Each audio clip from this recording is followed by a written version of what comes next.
Hey, happy Sunday. Welcome to the first of what will, as far as I'm concerned, will be a normal fixture on what we do here going forward. And that is a Sunday overnighter, along with the Saturday overnighter that we've all grown used to and accustomed to. We will be doing a Sunday overnighter and as well. So what'll happen is on Friday we'll do probably end up doing two main shows. One of them will be the Star Trek show, and then one of them will be a later primetime show later on. So I'll probably do the Star Trek show usually around 8. We did it at 7 this last Friday because we had the thing with Zack Snyder on the other channel, and a lot of our viewers wanted to hear what he had to say about the Full Circle event that's coming up here pretty soon. So we put our show earlier so that you guys could go see that. But normally the Star Trek show will be 8 o'clock on Saturday night, and then Saturday night or Friday night, Saturday night will be our normal Saturday night overnighter, and then Sunday night will be a Sunday overnighter. Throughout the week, at least 2 to 3 times, we'll be doing our one shots or hour long or midnight express or semi overnighters. I'm going to try to keep the weekday schedule, like the Monday, Wednesday, Thursday, or something like that schedule, to the point where I'm not doing it every day, but we're doing it enough. Now, when there's news to come up, like breaking news or something that that's conversation worthy, we'll alter that schedule. But from this point forward, expect us at least 3 weekdays, you know, including Friday, and then Saturday and Sunday will be our big shows, the end of the week shows. So let me go ahead and say hi to the chat before I bring in Thade. How you doing, Anthony? Hey, glad this will be the norm. I'm usually off on Sundays. Time travel is my favorite movie. Show trope was born in 1984, and Back to the Future was my favorite growing up. Got me into the genre. Yeah, and if you read my description, you know how I feel about Back to the Future. So sorry. I apologize in advance. How you doing, Spider-Man? What's going on, Chappie? Nighthawk, how you doing? Are you the same Nighthawk that's over in that I see in Film Junkie, or different Nighthawk? Hi, Ray. How you doing? All right, cool. She's waving. She's saying hi to everybody. Hey, William. Some John Wick news has come out of the spinoff from Ballerina starting Ana de Armas will release spring some. Yeah, see, why can now those movies get released like immediately, but I gotta wait forever for a DC movie. The prequel to Continental eyeing potential fall premiere on Peacock. The series will be a 3 night event that follows young Winston as a hitman hotelier. Yeah, I mean they can't go wrong with John Wick right now. Zack Snyder saying "suck it" 2 years ago, and now saying that they've been incredibly helpful with the event. There's no way that huge change in a positive for him. That's not a huge. Yeah, well, it's an entirely different regime. The people he was saying "suck it" to were people like Hamada, Sarnoff, Emmerich, and their predecessors. The people who he's working with now, he's had a good relationship with James Gunn. They wrote movies together, so and Zazoff, I don't always agree with everything these guys have done, but they seem to be a lot more polished and professional than the people who came before them. So, all right, so yeah, everybody, please like and subscribe and share this on social media so we can grow our nerd family. Take a seat and enjoy the show. And speaking of hello humans, let's bring in that particular human. How are you doing, Thade? What's up, everybody? How's your Sunday evening? The hard part is over. This is always going to be the easy part. So, like I said, the streams to me, I know what a lot of people it's work. For me, it's just the extension of the conversations that I just have in general, no matter where I am, whether it be at the workplace or whether it be at the store. These are the kind of topics that literally lower my blood pressure. Um, and like right now, the way the Sunday show will work is I'll have a base topic. Like tonight, it's going to be time travel movies. I'm gonna tell you what my favorite ones are, and I'm gonna tell you which ones I think are absolutely absurd. You probably can guess from the thumbnail. And for the most part, we'll go back and forth with the chat, and then we'll have another story. Like right now, um, the only breaking news I'm going to bring up right now is the Jonathan Majors situation, which right now is still fluid. Um, he got arrested over the weekend for domestic violence. However, his lawyer seems to have, according to his lawyer, has evidence that that's going to pretty much put an end to all this, but I'm going to go ahead and read the article. Jonathan Majors' attorney says woman who accused him of assault has taken back her allegations after he was arrested in New York. An attorney for Majors said that he's innocent and the video evidence witness statement will be removed. Nothing's better than video. Creed 3 actor Jonathan Major was arrested Saturday morning in Manhattan on suspicion of strangulation, assault, and harassment. Major's 33. By the way, he's born on September 7th, which is my birthday. So, was arrested after a domestic dispute that happened at the Chelsea neighborhood. A 30-year-old woman was taken to the hospital with minor injuries to her head and neck, New York PD said. Majors was taken into custody without incident, and the woman told officers that she'd been assaulted, NYPD said. Priya Chaudhry, um, Major's lawyers said in a statement to BuzzFeed News that he's completely innocent and it is probably the victim. They got a spelling error in here. Probably the victim of the altercation of the woman he knows. According to Chaudhry, video evidence of the incidents which occurred within a vehicle and testimony from the witnesses will prove the actor's innocence. The woman also took back her accusation of assault in written statements, Chaudhry said. Chaudhry added the woman was having an emotional crisis for which she is taken to a hospital yesterday. Majors is one of Hollywood's fastest rising stars. In addition to co-starring in Creed, he recently joined the Marvel Cinematic Universe. Phase 5 is King the Conqueror. Marvel did not immediately respond to BuzzFeed's request for a comment. All right, so there's a classic situation to where we hear these headlines. When I heard these headlines yesterday, I heard people say, "Oh, he's done this and that." I'm like, just let it unfold. The people are a little bit, less anxious to strike out at Jonathan Majors now, simply because a lot of these things come out and they end up being bullshit. Depending on statements get taken back. There's witnesses, there's video, and I think some of us in the nerd community are a little bit gun shy because a lot of the stuff that came out about Ezra Miller, a good 75% of it ended up being stuff that was gray area stuff or stuff that wasn't anywhere near as serious. And that ended up blowing up in a lot of people's faces. So I hope Jonathan Majors, gets all that situation worked out. But when you hear a situation like that, Dave, what do you think?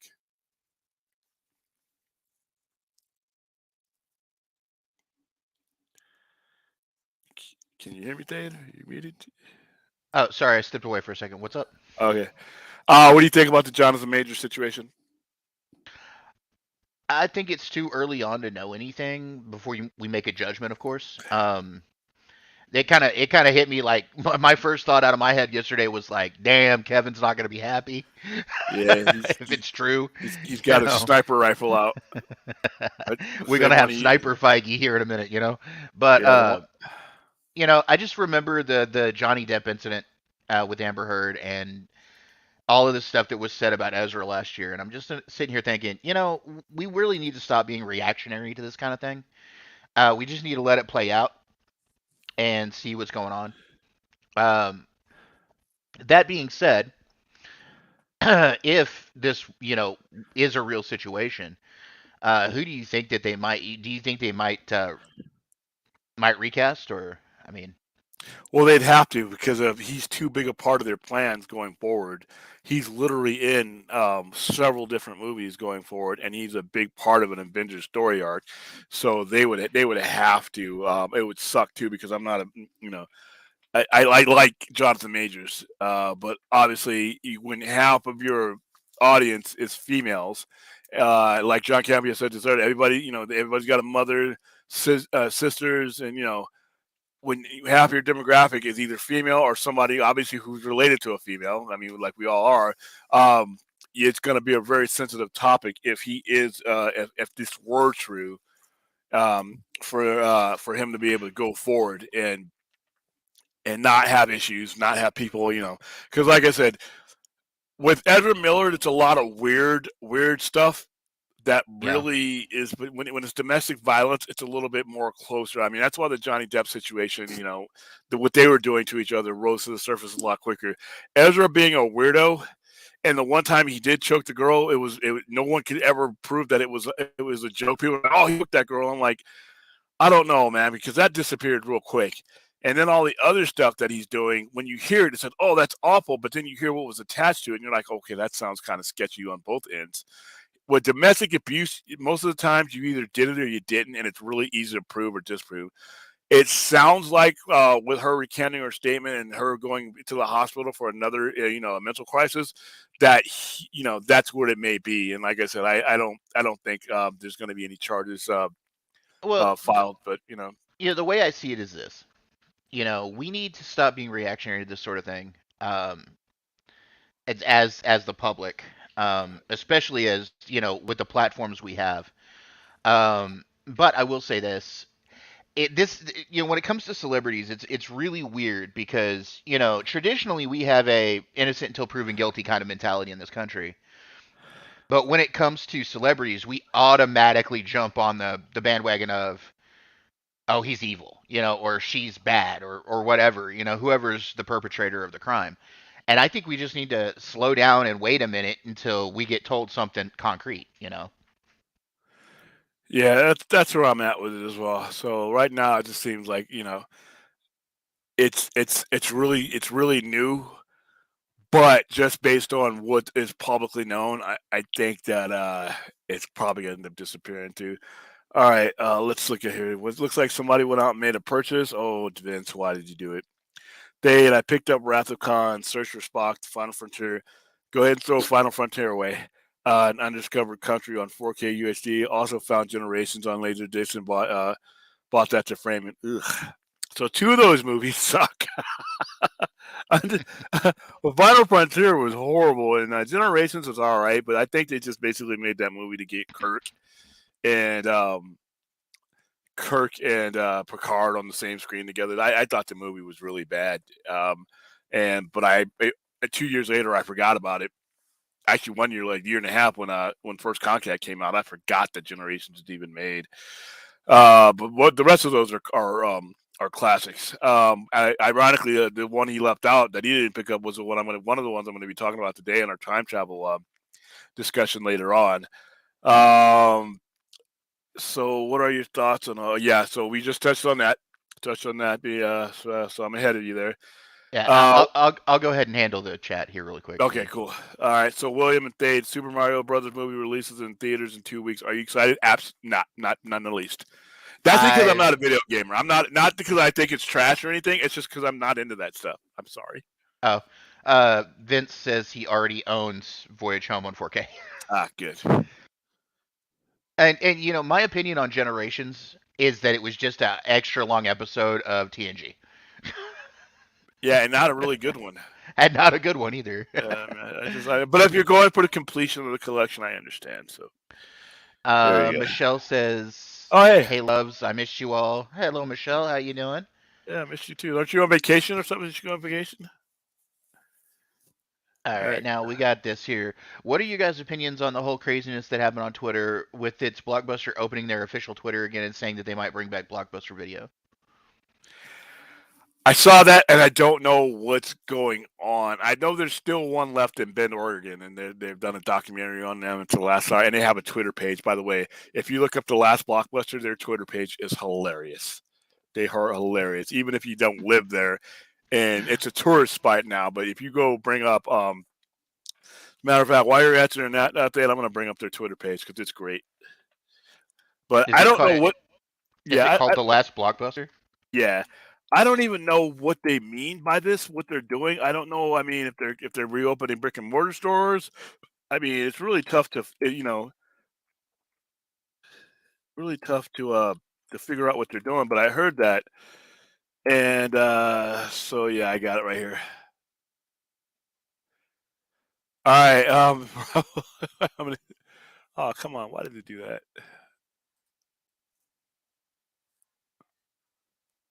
Hold on, let's see, dude. I'm starting to really loathe StreamYards. All right, so there we go. So now I got it.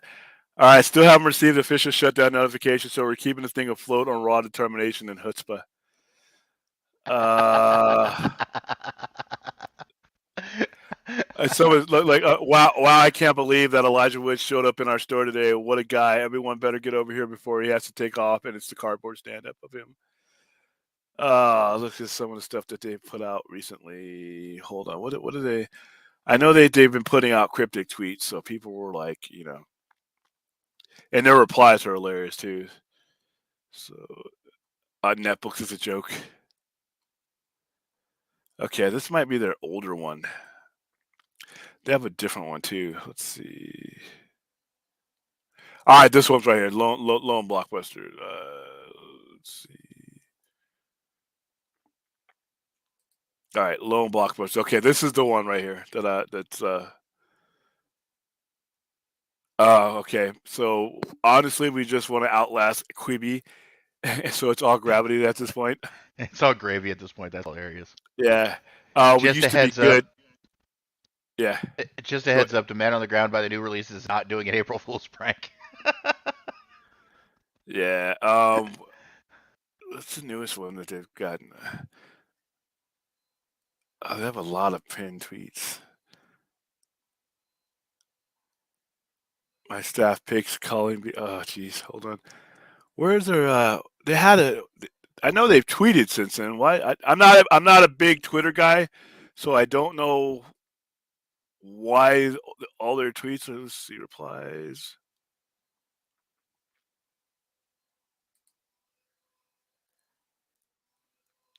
Located between Third and Main Oak. So this is actually the actual one, but I know that they've tweeted since then.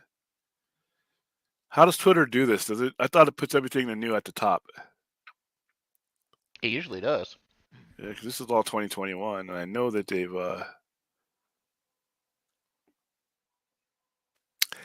Yeah, but they had to. Because I've seen their tweets somewhere. So is this the?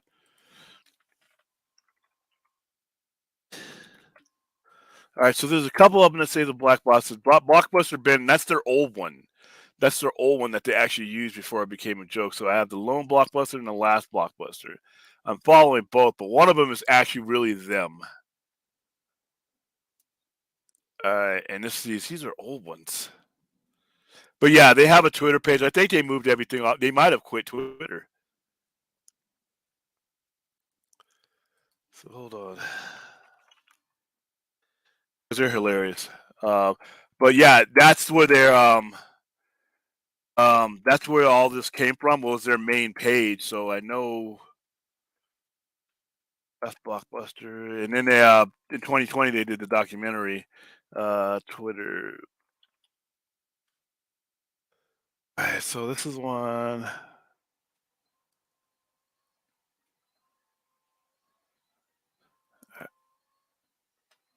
Because I know they did an online thing for a while. We may not be able to. Yeah, this is the actual location. So I wonder where that other tweet came from, because they were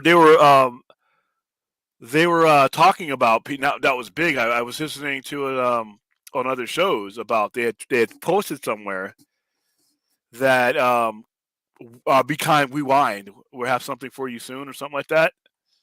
But I can't seem to find it on there. So, but yeah, if you go to the last Blockbuster movie, they've got newer tweets there. Was that on Twitter? Yeah, on Twitter. Okay, hold on.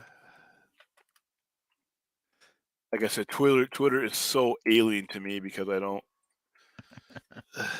I use Facebook and Instagram.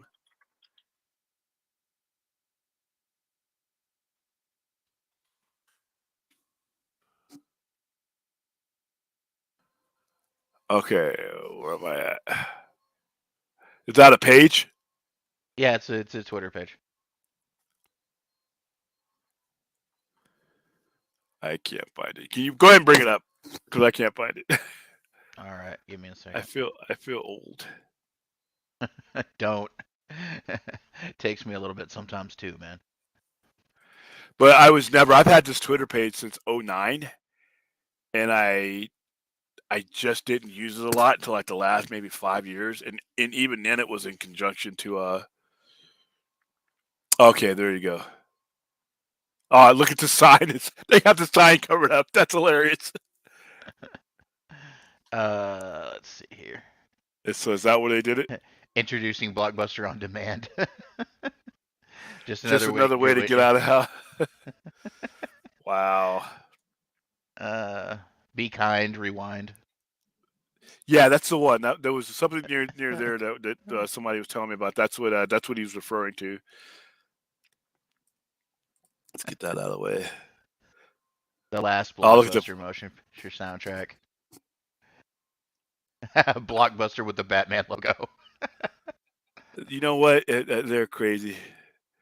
I like to scroll deep into Amazon Prime library to weird obscure shit, so I can show my kids what it was like to browse a Blockbuster store after all the names were rented. Wow, that's hilarious. That's just wrong. So Uh, basically, they switched everything to their movie site, which is hilarious. yeah. Oh wow, the FBI warning thing. And it even has the striations in it like it's VHS. Yeah, like they did in the VHS because they used the shitty part of the tape to ever do it.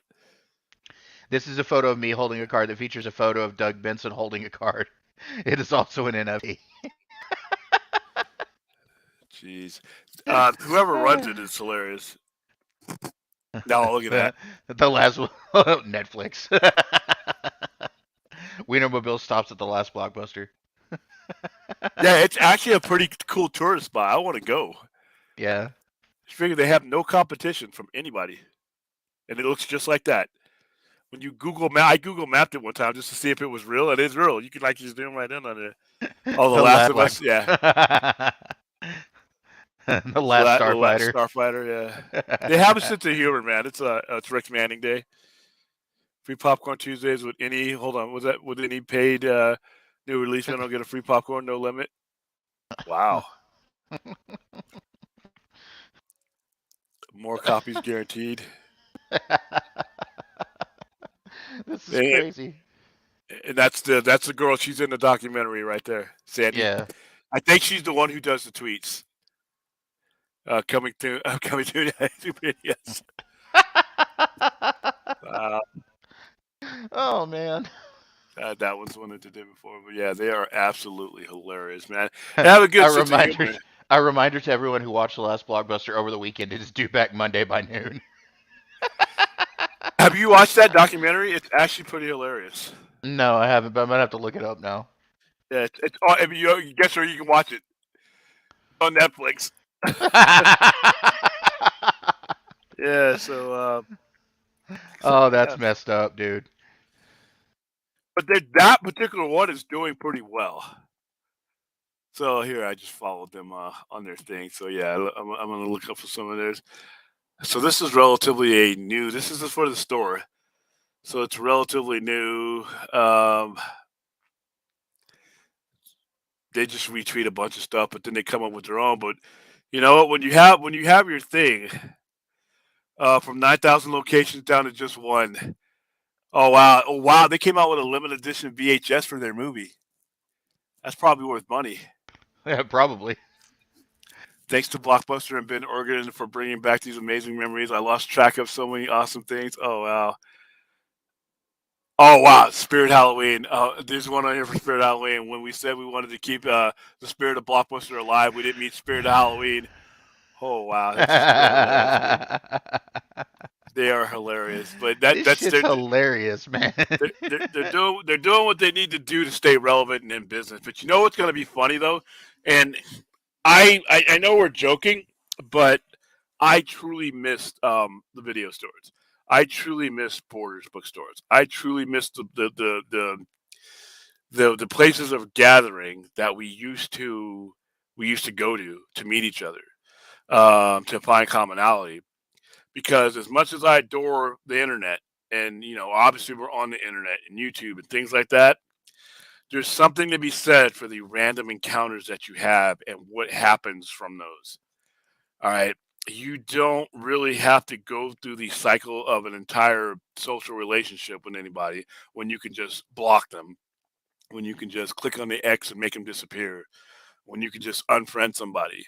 You know, when you actually have to have a conversation and go back and forth with each other and actually consider what the other person is saying, and, you know, the viability of what, you know, what other people's, you know, whatever. it's a lot stronger for me than us being on scenes all the time. And that's why It in September I really want to this comment go ahead. right here. If they just made if they changed the year to 1988, that would have been me on any given Friday night. Yeah, this is the year is 1996. Your parents just got off the phone with Pizza Hut. Thanks God it's Friday. ABC just aired. You asked your parents if your best friend could stay over. They said yes. You asked them if you can go to Blockbuster dinner. They also said yes. Life is good. Yeah, and like I said, I mean, I know that it's a nostalgia thing, but it's still we've gotten to the point where our meetings don't mean as much as they used to do. Our those places where you used to go just don't mean anything. You used to meet somebody in a D&D section of a Borders, and you might see that guy every week, and then the next thing you know, you're playing Magic the Gathering with that guy at the coffee shop at that very same Borders. You You know, know, I remember you would run into friends on Friday night at the Blockbuster or at the video store. You yeah, know, your friends' families would be out, you'd run into friends, and that's where you usually is like, hey, can so and so stay over, or can so that's usually when those plans got made. You run into each other at the video store. yeah. You had your Pizza Hut was right there. I mean, everybody had that intersection that they went to where all their stuff was. Their Pizza Hut, their either you had a McDonald's was Pizza there. Hut, either you had a Pizza Hut or you had a Little Caesars. Yeah, And the Little Caesars you could run in real quick and get a quick pizza.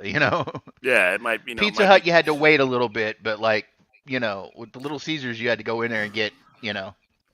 which was fine though. I miss those moments. Even when we had to wait, we had to go in the Little Caesars, right? Or not Little Caesars, but when we had to go in there, like for us, it was Shakey's, and then in California we had like, well, in L.A. you had a bunch of different,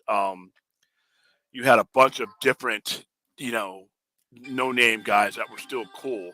And you had to sit there and you had to watch. You sat there, even if you didn't eat the pizza there. You were sitting there watching TV. You were sitting there with your family. You were sitting there with a friend. You just absorb the environment. And I don't think there's enough of that being done. And I think it bleeds over into everything we do. I think it bleeds over into our entertainment. We don't appreciate our entertainment anymore. We're ready to tear movies up. We're ready to tear anything up because we don't experience it completely. We experience it like 25% on the internet before we jump into the actual entertainment that we're getting. By the time we go see a movie, we've pretty much given it an autopsy before we even buy our ticket. Whereas back in this era, that this reflects, we went and saw the movie, and we didn't know a lot about it, and we didn't really want to know a lot about it before, and there wasn't so much pressure on that entertainment. But now it's like we would be discussing the movie at that pizza joint. We would be discussing the movie, at that arcade or at that Little Caesars or at that McDonald's or at that, Borders. That's where we did our analysis face to face, sitting across the table from each other. Now I understand we can't do that, all the time because some of us are thousands of miles away. But even with the internet, even with YouTube, even with Facebook and Instagram and chat rooms and Zoom, you can still add elements to that conversation that were there then. The machine has changed, but the conversation doesn't necessarily have to. And I think the internet has changed the conversation. Our people have used the internet to change the conversation so that the conversation doesn't mean much. There's more behind an argument, screaming and doing all that other stuff than there is as far as like let's explore a topic like we're going to do tonight when we explore time travel. That's the kind of discussion I used to have in the cafeteria at school. That's the kind of conversation I would have at my comic book store. You know, so whenever I see the last blockbuster, and I know it's a joke, and I know they're being funny, but after I'm done laughing, I'm like, I really miss those times. Not only do I miss those times because I experienced those times, I miss them for the people who didn't experience them. I think that today's generation, I say this all the time, got ripped off because of modern progression, wiped out a lot of the things that would make the things that they're into a lot better. I mean, collectibles, having to go down to places. I mean, Amazon is cool if you need something in a pinch, but having to go down to Suncoast, having to go down to the mall, having to go down to your comic book store. I mean, a lot of people read their comics digitally or they get them online. Whereas, man, I mean, some of the people I know that I've known for 30 years now, since the late 80s, are people I met in a comic book store. Well, That's I've why got I do a what I do. I've got a comic book store that's like right around the corner from me over here. It's less than like half a mile down the street. And when I get a chance, I go over there. But sometimes it's just busy, Yeah, or I'm yeah. just We busy. we we've sped past enjoyment into out of necessity. We're going 1,000 miles an hour, and I can always tell myself, I have to remind myself, is to actually stop and take a look around what's around you, instead of just speeding past it. Because there's a lot of stuff out there that we just take for granted that we would probably enjoy better if we actually just slowed down. Um, so that was his. Okay. Okay, so I go ahead. hold on. Uh, okay. So I So know he had another part. rolling back up. First thing that I saved was Okay, there you go. realistically, what do you think happens with them opening up stores again, doing a VOD service, focusing more on video game rentals, or absolutely nothing? Who knows? As far as if they open up storage again, um, I don't think that's never going to happen. I do think that the cycle will come around, and looks like vinyl. I really do think, as humans, we do want to get out and meet each other, and you saw that during COVID when we couldn't. It Yeah. drove us crazy.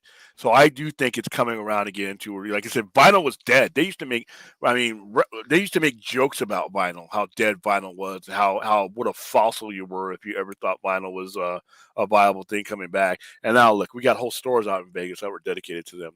VHS is a big thing. I sell VHSs at the Sci-Fi Center. I have some. People buy them. They could be crappy movies. It doesn't matter. It's the novelty of the VHS that is the classic novelty. That's going to come back again. But I think the video game thing, I think they might do a video demand video game thing, make that a lot easier for them. I think that there's still the virtual stuff is the reality that we live in right now for them. So I do think that's what's going to happen first. But I do think that we will get brick and mortar video stores back again because I think there's a need for them. I've got a crate here in the apartment that has VHS tapes in it and an old VCR if I ever want to use it. Yeah. Yeah, and it's just 8 tracks. Remember 8 track? I knew people who were throwing away 8 tracks, so they thought, you know what, with this tape thing coming out and all these other things coming out, we're not going to need those. So Dude, 8 tracks are worth money now. I mean, it doesn't even matter. my You can be, dad, you know, my dad had an old stereo system that we had the whole time me growing up, even into the 90s. Like he had this one until like the early 2000s, but it still had an 8 track on it, it still had a record player on it, it had a tape track on it. yeah. It had everything you needed, and then he put a CD player on it too eventually. I saw a guy with one in his car. He had a classic car and he had an 8 track player in it. And that was a high end car back then. 8 track was actually, one of the higher end sounds you could get for that kind of tape, but they were so expensive. And the problem with 8 tracks is you had to store them properly or they would degrade. It's kind of like movie films. So, um, I just miss those times. Like I said, I understand we have to move forward. I don't get me wrong. I'm not saying down with the internet and all that. I just think there's got to be a healthy integration. We've used the internet, we've used all these technological means to exclude the things that made our interactions special. Meeting somebody, going to a place where you knew that was your gathering place and you were excited to see the people there. Those kind of things were cool. And and especially the whole neighborhood thing. I mean, it was special to be in your neighborhood because your grocery store was in your neighborhood. You knew those people. You knew your video store people. You knew your comic book store people because most of us were on our bikes or on our skateboards, and that was our realm. Me growing up on base housing was different because not only did we have the base housing neighborhood, we had the neighborhoods around us. We all integrated in. So I think these things are going to come around again. I wouldn't be surprised if if there's more blockbusters or even if Amazon starts doing brick and mortar because I don't think there's going to be necessarily that backlash to everything being virtual, but I do think there is going to be a desire, especially once people start finding out the history of this stuff. Go look at our TV lineups. Look at how happy we were. Friday nights has been left for dead.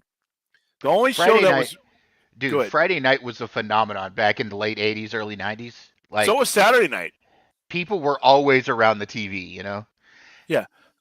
Thursday, Friday, and Saturday nights were where 90%, or at least 80% of your ratings came from.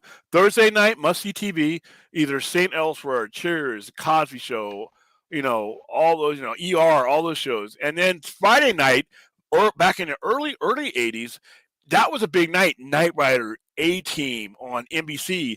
Then you had Incredible Hulk on the early '80s. You had Dallas. You had Knots Landing on Thursday. Those were the nights because we weren't. TV was different then. We weren't going out and DVRing things.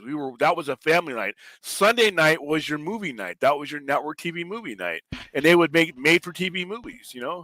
And Saturday night, depending on whether you had satellite or cable, was the good horror and sci-fi night. Yeah, but see, nobody had that shit back then. Very few people had that shit. We basically had HBO. We were on TV when you had to switch it on. Yeah. But Saturday night was different shows. Facts of Life, Remington Steele, Golden Girls. Just to let you know what Saturday night used to mean to network TV, the biggest hits. Golden Girls was a 7-year hit. 227. All these shows were all on Saturday Night Live, and that was your big night. Now, because people do everything, partying and everything else, activities, we no longer have those structured nights of the week anymore, unless it's sports. I tell you, you want to know how old I am? My parents got our first satellite. We had a satellite dish when I was young because my parents were ungodly wealthy. But the dish was half the size of our house. It was huge. I Like should know. Yeah. the satellite dish was sitting off the back of our house, and it was like you could Yeah. catch a starship in that thing, man. It was ginormous. One of the things too, and now I realize what it's done. It's sports, but I love sports. I'm a fanatic. But sports has done it too, because another thing that we used to have, and it's Saturday morning cartoons. That's another thing that's gone away, and most of that has gone away because of college football. Oh, College dude, football has destroyed cartoons. you would get that bowl of cereal. You would get up in the morning and you get that bowl of cereal out, and you'd go plop yourself in front of the TV, and then you and the siblings fought over which cartoons to watch. At least that was how it was in my Yeah, house. and every fall you'd have two specials. And all the networks would have their fall lineup specials, and it would just be like an hour of you letting you know what's coming in for the fall TV shows, because it was a big TV guide, huge things. But there would be another one. There would be another one. These are all on YouTube, by the way. That would give you a preview of what's coming on Saturday, or Saturday morning. Saturday morning was big. It was a staple, and it was a cool thing because a lot of kids watch those with their parents in the vicinity. And, we just don't have that anymore. College football literally came because CBS and NBC and ABC were the big engines for Saturday morning cartoons. Now, if you look at who the big major engines are right now for college football, NBC, CBS, ABC, in that early morning time slot, because of most of the games are in the powerhouse eastern southeastern states, destroyed um, destroyed Saturday night or Saturday morning cartoons. And then for a lot of us, who are into wrestling, now you hear about Monday Night Raw and Nitro and AEW Wednesday night. Monday nights prior to 1995 was not the biggest day in wrestling. Wrestling was Saturday afternoon and Saturday morning. You'd wake up at 10 a.m. and Superstars of Wrestling would come on, and then later on that afternoon on TBS, NWA would come on. And then they both had an hour-long show on Sunday. And then they had Monday Night Wrestling with Gorilla Monsoon and Bobby Heenan, but it was just a recap show and some house shows. But our trends have changed, but I don't know if they've all changed for the better. Go ahead and hit up some of the chats we've missed too, because I don't want to leave those guys behind with my nostalgia. Yeah, I'm still marking some. Hold on. All right, we'll go up here. Okay, so William and Thay. Oh, I've already seen that. Yeah, Never we had mind. that one.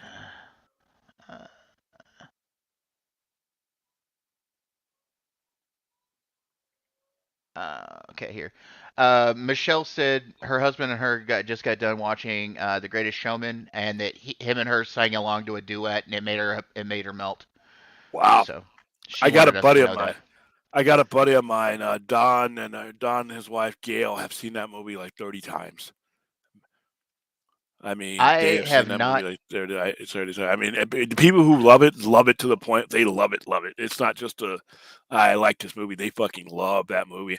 I have yet to Yeah, see it. I haven't seen it yet. I haven't yet watched it myself. Okay, we got Vince here says, speaking of First Contact, the 4K box set of TNG movies comes out on April 4th. First Contact Day. Yep. By the way, physical media Uh, still sells, people. oh yeah. In fact, I've been hearing more people here lately been mad because certain streaming services won't put out physical media. Well, So, yeah, because it's detrimental to their cause. when it comes to the Jonathan Major situation, if it turns out to be true, Disney would have no choice but to recast because wouldn't he be facing jail time? Yes, that is literally true, unless he buys his way out of it.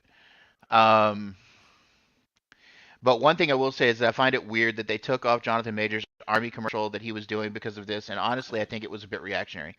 I do Okay, agree.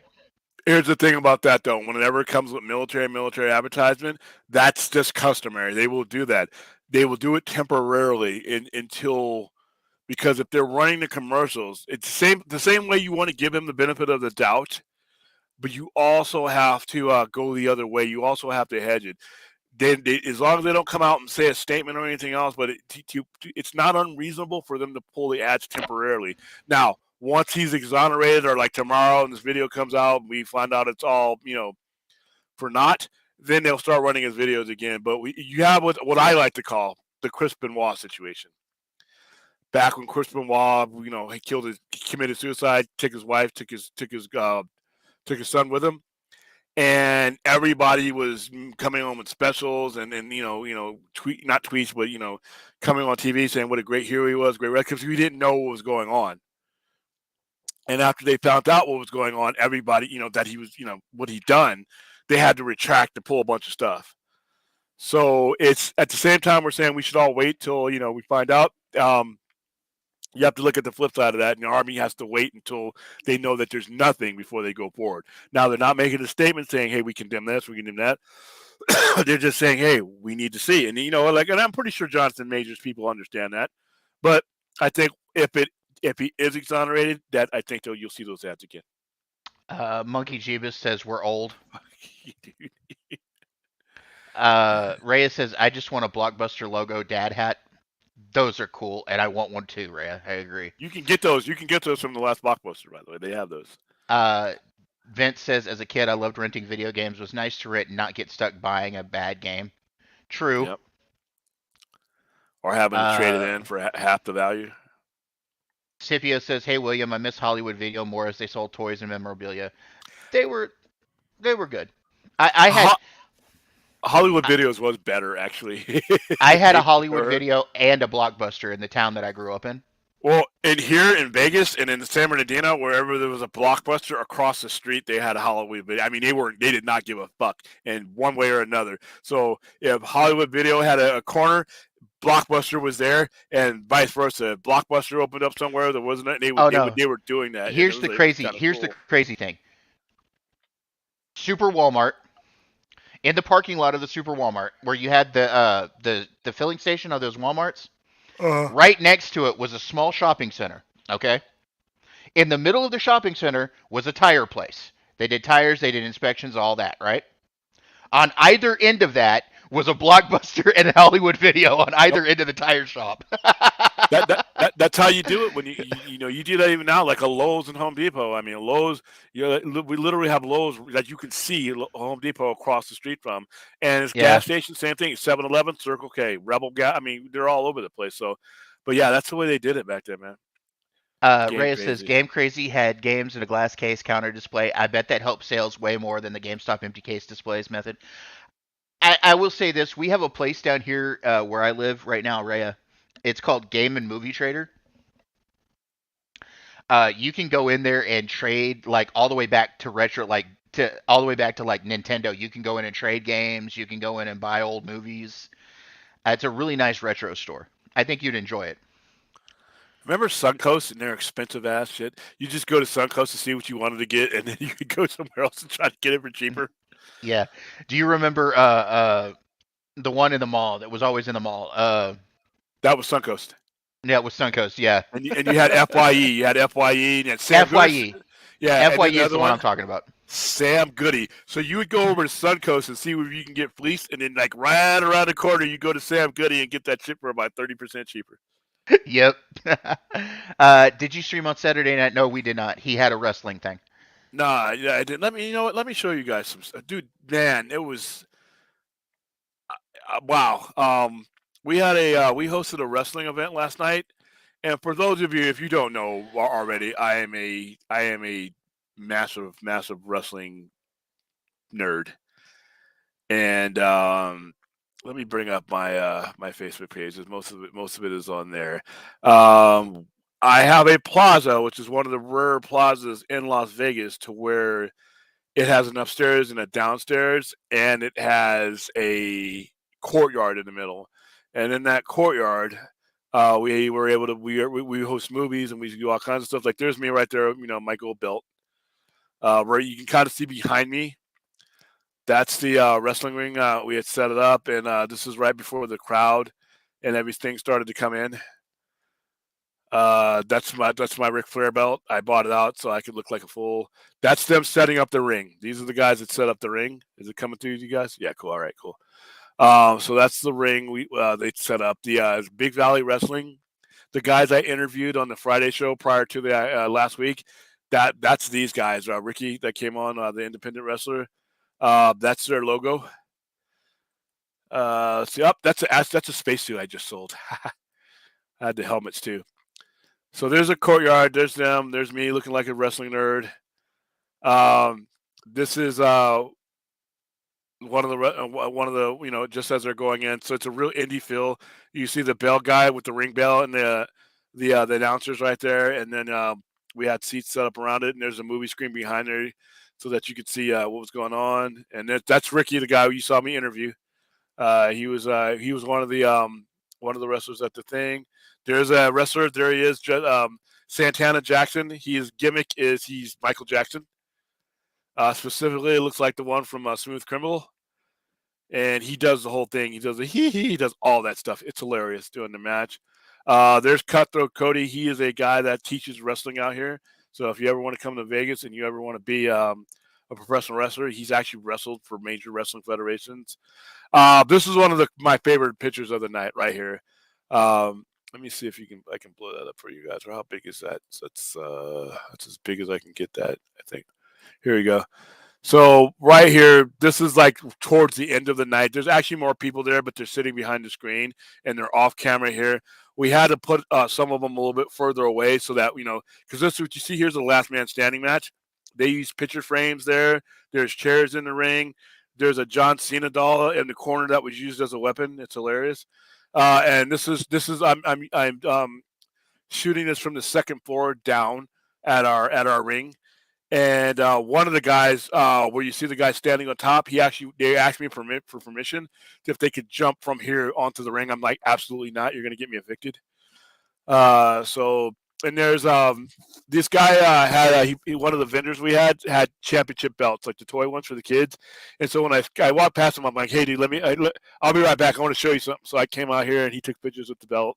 That's a good close up, of my big gold belt. This is right there. You can see the John Cena doll at the bottom left-hand corner. That was what they were using as a weapon, one of the weapons, and they were tearing up the ring. It was hilarious. And then that's towards the end of the night. We had a ref, and then we had people on the top floor and the back floor. Yeah, there's more stuff. This is me standing in front of Sister Kim's Kitchen. You guys know I promoted the hell out of them. I had probably gained about 100 pounds. Eating at their food. They were a food truck event at our drive-ins that we host, and I'm like, you got to move in. As soon as one of the places opened up, the one of the restaurants built for restaurants, we got them in there, and they got loaded fries. Yeah, there's the loaded fries, baby, right there. That's when you know you've had a good event is when there's loaded fries at the end of it. So yes. There's a place out there by the airport, by one of the airports, that does a loaded fry that's as big as one of those huge clamshells, and you can't even close the box. When I get in there, by the way, because I'm special, well, they load me up. I can't. The container has to be taped. That's how good I got it. So yeah, that's why I wasn't on last night. I generally don't like to miss my overnight shows unless we got something live. If I ever miss an overnight show, it's because I have a live event at the center. But I try not to miss those. I was gonna try to get on later on, but there was a lot of work involved in helping getting that set up, and plus I was just having fun. I didn't want to cut the fun short, so sorry guys. But hey, here we are on Sunday. But yeah, so Very rarely. I know on May 12th, I will have to do. I will have to do that. We won't be doing a show that night, or May 13th. I mean, that's because we have Lloyd Kaufman coming out to do Showmania. So all my time will be, Now, here's the thing, though. As we get going, Dade and Stella can run the show without me. If I'm not there, I mean, we'll have enough control so where we can just do it wherever we need it to do it. So I won't be on every stream.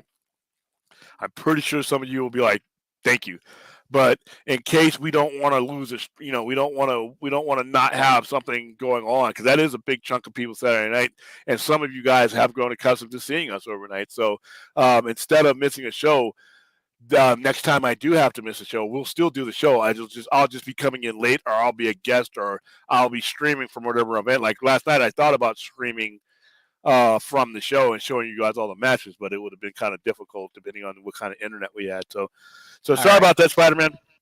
So, because I'm a regular customer at my job, I found a great toy store today. I picked up a Cal Kestis Jedi Survivor vintage figure. That whole section for Black Series figures, it was amazing. I want That's somebody cool. to take the head off of Jar Jar's head and put the new guy on there. Make a sabered hand figure. Yeah. What are your general thoughts on Zach's vodka stream interview the other night? The stuff he said about working with WB is what I keep going back to, as they seem far more cooperative than the old regime. Yeah, they're not scumbags. Yeah. Because look they don't seem to do things out of spite. They don't seem to do things out of, their. Listen, I may not like the way they're tackling some of the issues, but they are tackling the issues. One of them, and I shouldn't call them scumbags, I don't know who they are. But one of the main differences that between Zaslav regime and Gun regime is that for 5 years, because they messed up with Justice League, they were afraid to go back to it. That's why we got all these no-name characters. They messed up those characters so bad it was like radioactive for them. But these guys coming right out of the gate and they say we're going to tackle Batman, we're going to tackle Superman. I might not like some of the decisions that they might come up with, but they're not afraid to tackle things, and they don't seem to be the type of people that burn bridges. It was very rare for me to see Warner Brothers go to what they went through under the Tishiara, Imrak, and Sarnoff regimes, where they did so many things that put a bad taste in a lot of people's mouths. Jeff Robinoff, and decades even before him, it was always the studio that you wanted to go work for. Warner Brothers was the crown jewel. People wanted to look at some of the people who have worked for Warner Brothers over the last 100 years. There are people who would not work anywhere else that got offers from anywhere else that they just wanted to work. People that attracted Nolan, people that got Ben Affleck on board, Zack Snyder. Was the place people wanted to come and be. And I remember Zaslav saying, right when he took over, he wanted to bring Warner Brothers back to that because the last 7 to 9 years was not the place. They treated people like crap. They treated people like they weren't, they didn't have value, and they treated their products the same way. Their projects the same way. That's why you had so many people walk away from Warner Brothers, and we're now slowly starting to get them back. So, you have to remember, like I said, I think that this new regime has made some missteps, but I would take them over the last regime in a heartbeat, no questions asked. So I do think they are better. I think that there's no real reason to give Zack Snyder a hard time. There was no good reason for the previous regime to do it, but they did. These guys, this is guys as director. I have to think that in some way, shape, or form, they feel that they would want to work with him again. I think David Zaslav wants everybody who walked away from Warner Brothers or was forced away from Warner Brothers at some point in time to come home.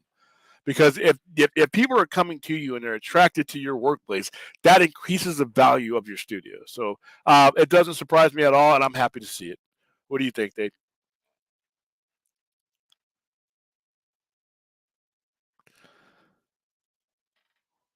Dave is playing a Rubik's Cube right now or something. I can see it right now, even though he's not on screen. Sorry, I was talking and I was muted. Anyway, no, I think I think he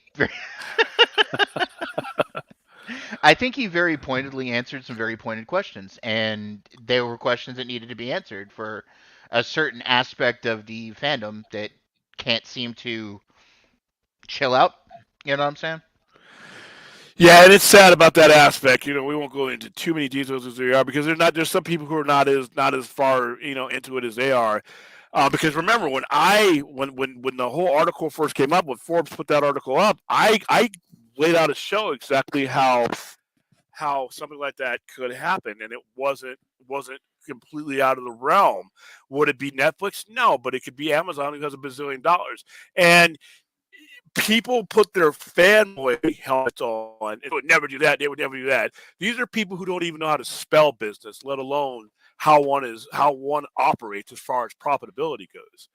And then there's going to be somewhere down the line there is going to be projects that James Gunn wants to do or somebody of high tier wants to do.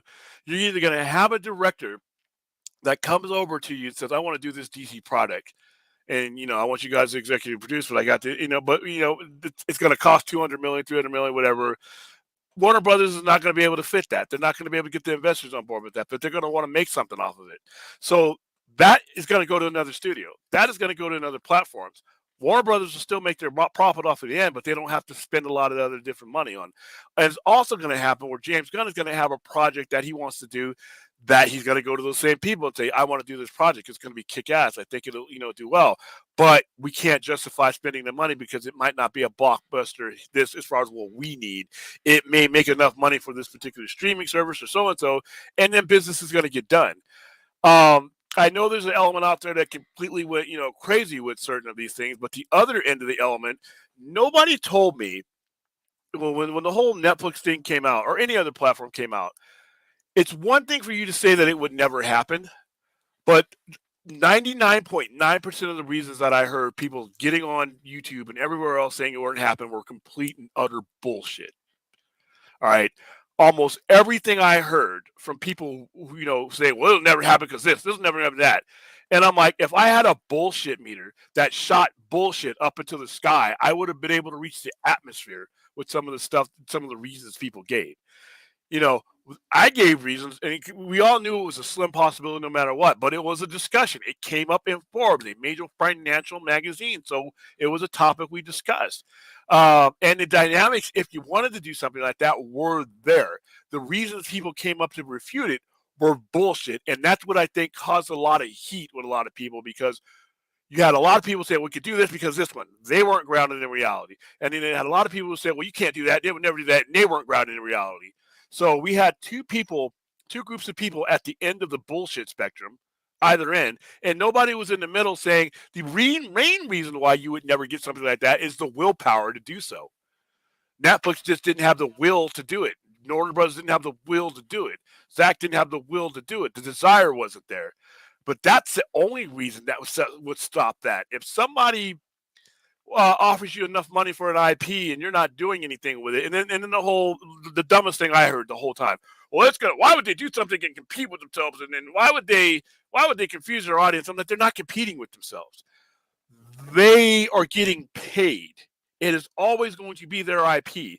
They're getting paid for somebody to foot the production costs to do that or cost to do that. And if you're the executive producer, you set parameters. It was a whole the conversation that was had, going back to what people were asking Zach, was never a realistic conversation, pro or con. It was just a bunch of people screaming at each other that didn't seem to care about the nuts and bolts of what it would make, what it would take to make something like that work, or what it would take to shoot it down. Because there was legitimate reasons why you wouldn't do it. I just didn't hear any the entire time, and I think it festered. So, yeah, I think the future's wide open. I don't know if it's bright, but it's wide open. All right, next one. William and Thade, out of Pizza Hut, Domino's, Little Caesars, Papa John's, and Marco's, which is the best and worst for y'all? So, William, your All order. right, Pizza Hut, Marco's, Papa John's, and Little Caesars would have to be. I don't think Little Caesars makes very good pizza, but I'm sorry, they just it doesn't. I don't know. Maybe because I don't eat the right pizzas when I go there, but I don't really go to Little Caesars for the type of gourmet pizza that I like. I would rather go to Pizza Hut. Pizza Hut just they are Anthony's or Sabaros or places like that. I'm a bigger fan of those. I don't eat a lot of these these guys anyway, because a lot of Vegas, any town you live in has their own guys, and once you get to know those guys, all I got to do is call up and say I want my usual, and then it's done. So we have a place right here called Mister Eats Pizza. They'll make any damn pizza I want. What do you want on it? They'll, do you have this? I've had bacon. I have bacon. Can you put some bologna on it? Whatever, they'll do it. They will make that pizza, and that pizza will look like a Godzilla monster coming out of that box. But they will do anything I want, and you tip them, and they know you. Uh, a lot of these other places won't. You get what's on that picture, and that's it. So, but yeah, in that order. What's your order? For me, it's Pizza Hut, Domino's, Papa John. Well, actually, it's Pizza Hut, Marco's, Domino's, Papa John's, and Little Caesars. The best thing about Little Caesars is the crazy bread. Yeah, Gonna yeah, the gonna crazy say it bread is here. really Gonna good. say it here. Yeah. All Uh, right, now. Next. Did you hear James Gunn said Guardians of the Galaxy Volume 3 will be around 2 hours and 30 minutes long, but adds that's not yet exact? Sounds right. Sounds about right. It might be long. I think it might be longer because it's his last one, and he's not coming back to these characters, so you want to get it all out. Back in the 90s, Fridays and Saturdays, I used to take my daughters to Safeway and then Blockbuster a few feet away. Yep. Yep. Yeah, because a lot of your video stores were in the shopping centers the where the your food places were, because you got it all done at once, and it Yep. was just a cool thing to do. Saturday nights was for the wives, but Friday night at the Copa was always for the girlfriends. Goodfellas. Yeah, exactly. Wow, you're going way back. I love Goodfellas. As a kid, I loved catching America's Most Wanted on Saturdays, but I didn't get much sleep the night after. Okay, so I never remember being. I guess in different markets it aired different places, but America's Most Wanted aired right before The Simpsons in my area. Yeah. So William, remember the old Hulk Hogan cartoons in the 80s? Yes, I yep, do. yep, rockin' wrestling, boy. That was so important. Listen, you guys, when you hear me talk wrestling, for the last 20 some odd years, I don't think the WWE has been a very good product. I don't think it's been a very watchable product for the most part. There are great spots in it, but for the most part, it's since the late 90s. But during the 1980s, with Cyndi Lauper, Captain Lou Albano, and this cartoon that they just bought up, Anthony's bought up here, that was what put wrestling from the territories on. There's two things that put wrestling in front of everybody: Hulk Hogan and all that was associated with him, because you couldn't have done it without him, and Ric Flair. Hulk Hogan got you primed and ready to watch wrestling and looking for wrestling on TV. Ric Flair is who you found, and once you saw him give one of his speeches, Ric Flair, Saturday afternoon was like church for me. I mean, I wish I could play without getting copyright struck one of Ric Flair's. He's got a speech. Google it or YouTube it. The leather shoes, the snakeskin shoes. That's what it's called. And he's going up and down everything he has. He's taking it off. He's like, I got the Rolex. I got the snakeskin shoes. And the late, I mean, he's screaming, and it's like. And I used to go to church back then, and it's like a pastor telling you everything you needed to know. That's what Ric Flair was on Saturday afternoons. You wouldn't even watch it for the matches. You knew it every week. Ric Flair was out there. There was not one show, one one of those smaller shows that he did not come out here. And then Tony Schiavone was interviewing him though. But Hulk Hogan is what brought the general audience in from the territories, because a lot of people did not. If you didn't live in the South, you weren't watching NWA. If you didn't live in the Midwest with Grand Gagne, you weren't watching AWA and all these other ones. What Hulk Hogan and Vince McMahon did in the 80s was bring all those guys together and gave you the awareness of wrestling. So even if you stopped watching WWF, which was what it was back then, you were still watching something.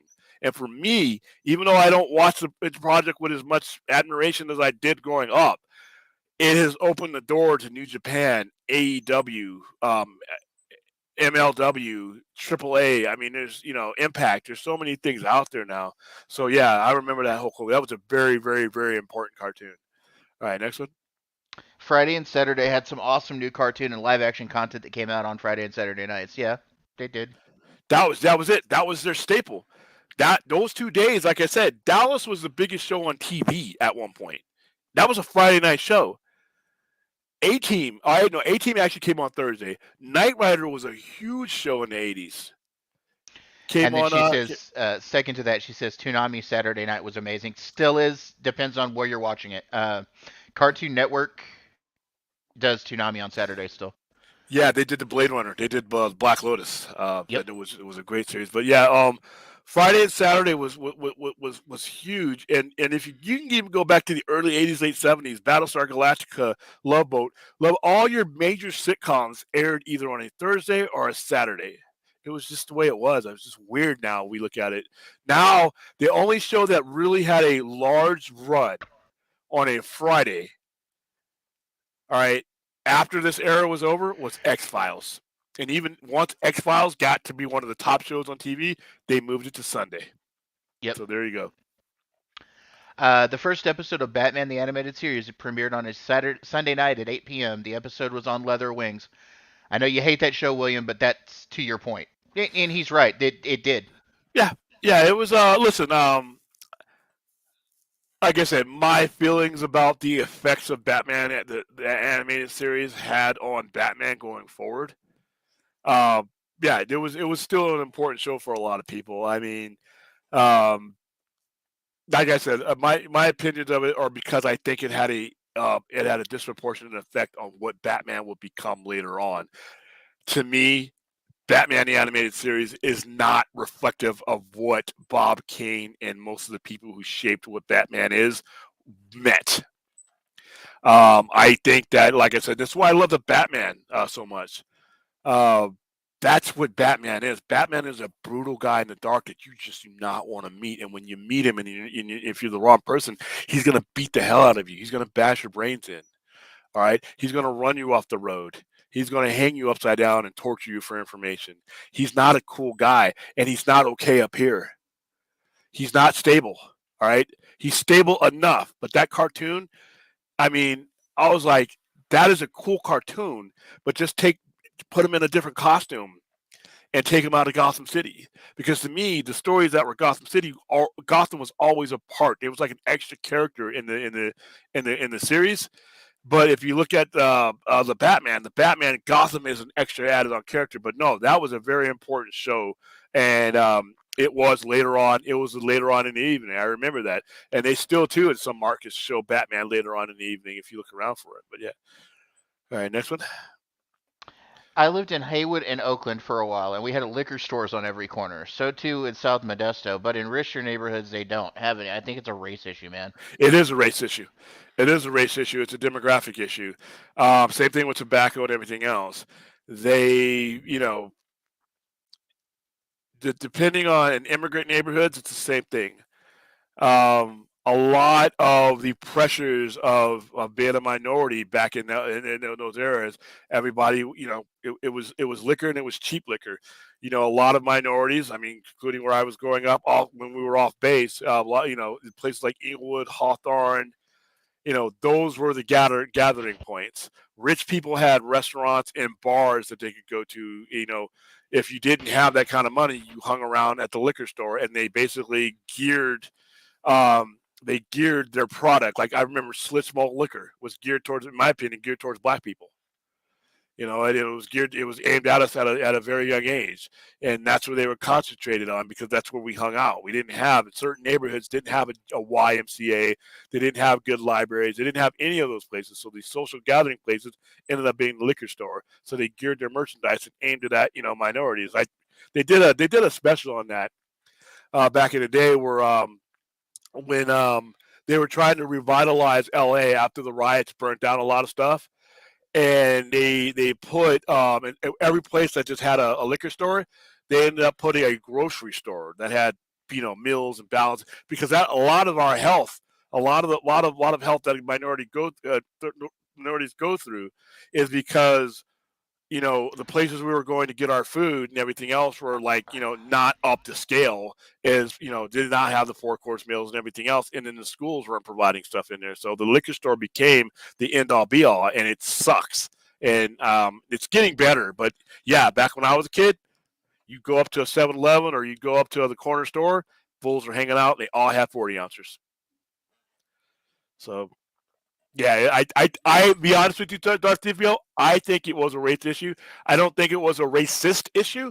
I think they saw their market and they capitalized on it. They were in it to make money, and we were the cash cow. All right, next one. By the way, there's also a rumor I've seen that the Green Lantern scene might be shown at SnyderCon. Do you think that's possible, or possibly Wayne T. Carr being a guest? Both, yes. Well, he was in the chat at the vodka stream. So Yeah, and I've actually been on Point District Lounge when he going back and forth with them, talking to him.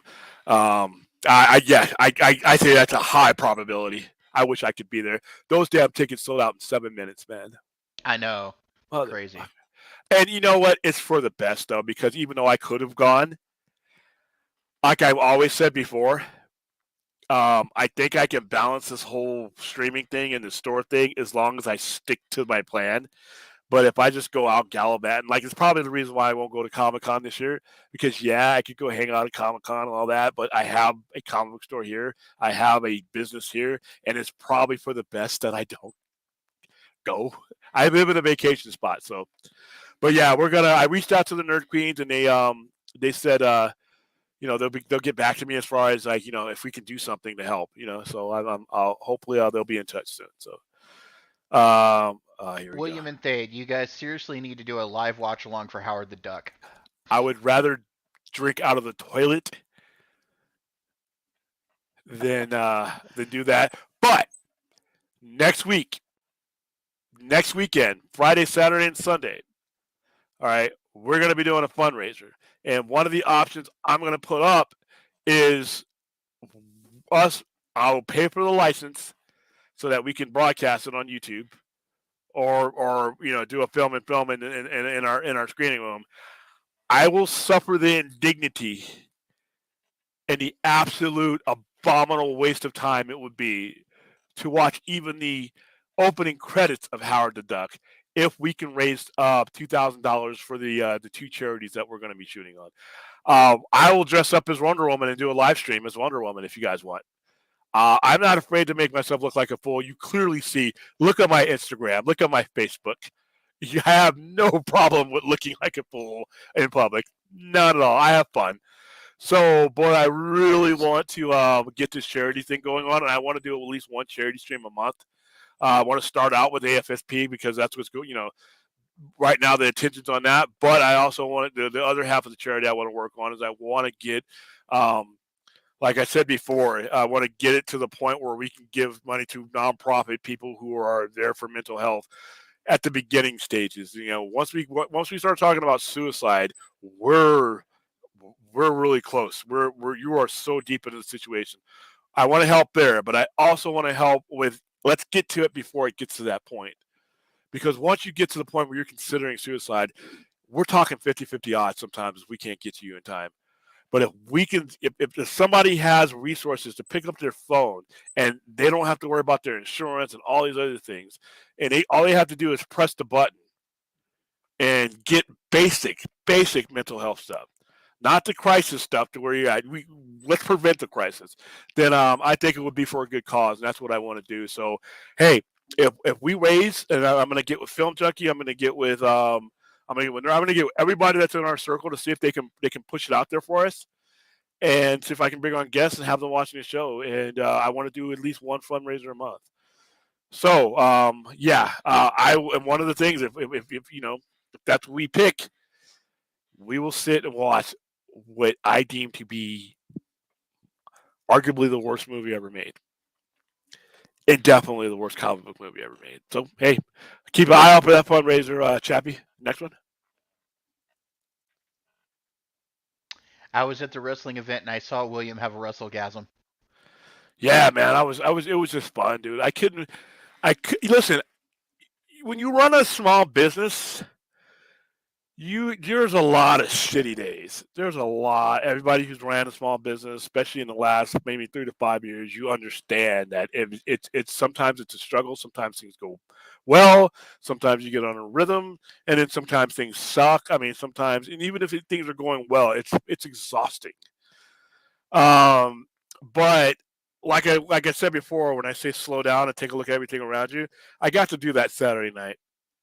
So I got to I got a chance to walk around my plaza, where my business is in, walk around and just see, people just having fun and just being able to take a bunch of pictures, and watch wrestling, which I do a lot, and talk with wrestlers and at the ground level, and that some of these guys are just getting their wrestling careers going and getting in the ring and playing around with the ring and walking around with my belt looking like a fool, and it was just fun, So yeah. Whatever. A lot of our events, it's I got to set stuff up. I got to get things ready. A lot of the stress is on me. We have to make sure people show up for things and, things work and all this, and that's by the time, we could be showing a kick-ass movie that I'm in, that I'm really into. But because I'm running so many elements of the operation, I can't stop to enjoy the movie. I got to make sure that nothing blows up. That's my entertainment. So not having to be that person this time around and just being able to walk around in the element was really cool. So I had a lot of fun, and like I said, I am truly lucky to be able to even do that, to be able to have a business, to be healthy for one, to be alive and healthy, because that's no given. Let's knock on wood. But to be able to have a business, to be able to have something that will allow something like that to happen was really, really fun. So it's probably the most fun I had in a weekend in quite a while. All right, next one.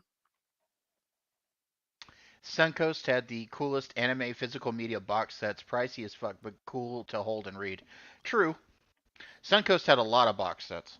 Yeah, and they had cool lighting and all that, but it was like, dude, you pick up that thing and let's say, and back before I had a job, I'm like, hey, getting the old man, will you buy this from me? He looked at that, and the old man is like, because we had the commissary and the BX is basically our department store or our Walmart on base, the Post Exchange or the PX for if you're in the Army. Um, he would never buy anything outside the PX. I'll get this cheaper at the PX, even though you know damn well it ain't there. We would have to wait for it to get there. He was extremely cheap. That's where I got my cheapness from, is him. But yeah, Suncoast, holy shit, Suncoast. Vince says, "Damn, them fries look crazy good." They sure as hell do. Oh And my goodness. Rhea backs it up with definitely need to try more food in Las Vegas. Yeah, Sister Kim's Kitchen, man. Sister Kim's Kitchen is let me show you guys something real quick. Let's go ahead. Let's go back to this. Okay, so you see that there? That's me standing there with my belt. But there was a video I shot that there's commercials in here. They filmed a commercial. Like I'm gonna go ahead and play this, but I'm gonna go ahead and you guys can't hear anything, so there you go. So you guys can kind of see that. So this is just me walking around. So right now I'm the guy putting on the event, but I'm not involved in anything. I don't have to run anything. As you can clearly see there's people that are doing everything. There's all our local fans that are there. I set up the screen, but the breeze was, there's my card and everything else on the screen. And then we ran commercials and stuff. We had sponsors. And this was just our whole plaza that night. Then that's me projecting. There's Sister Kim's right there. We had vendors there. We had toy vendors. There were people, and not only were they there were people at the vendors. A lot of times, just set up vendors, and people will just, nobody sells anything. There was a guy there with dehydrated, freeze dried candy, called Trap House Foods, and now I know why he's called Trap House, because he sure as hell trapped my ass. He got about $20 out of me, and it was good. He had samples, and he tried the samples, and the samples were like, really good. And I kept coming back. And this is during the intermission. So what we did is we set up the matches, and in every other match we'd have an intermission. So you can kind of see there's a ring right there. There's people that are walking around, because the whole point of me doing this, not only because I'm a severe wrestling nerd, but to get people out to our plaza. Um, I am near downtown in the center of Las Vegas, and it doesn't have the greatest reputation. A lot of it's BS. A lot of it's just people in hearsay. So what we try to do is we let with our drive-ins and everything else. We want to let people know. We want to show them you can come down here. There are families here. There are kids here. You can come down to our plaza and have a good, safe time. We got a bar behind us. We have Sister Kim's. We have a Hellbound Horror Toys is there. We have a bookstore there. We got tattoo places there, and this is just people having fun. And like I said, I want to do more stuff like this where I'm less involved, by the way, because the more involved I'm in it, the more I'm going to fuck it up. But having professional people run stuff, I just had a lot of fun the other night. So yeah, and Sister Kim's is, like I said, I was their very first customer. I was in line first when they were first opening up. So yeah, that food is great. There's a lot of great places in Vegas to eat, but they're my go-to. All right, next one. Why not stream your live events? Because there was a lot going on. I'm going to when it comes to our wrestling event, I am going to start doing that. I just didn't have the setup at the time. Remember, I was up to a certain point. I was going to stream at the store, and I have all my equipment set up at the store. But next time I am only going to stream, like our next drive-in that we do in May. When I do one of those, I'm going to actually stream because it'll be a public domain movie, so we won't get struck over. I'm going to actually set up everything so that you guys can watch it with us. You'll be able to see the movie real cool, but you'll see all of us sitting in our cars and stuff. Our drive-ins are great; they're fun. So yeah, we will start doing that. But yeah, I just wasn't set up for that particular time. All right, next one. Baden William, I'm a big fan of Martian Manhunter, so I'm wondering, would you rather see him in the mainline DC universe, or maybe do an Elseworlds movie with him? And who do you want to direct?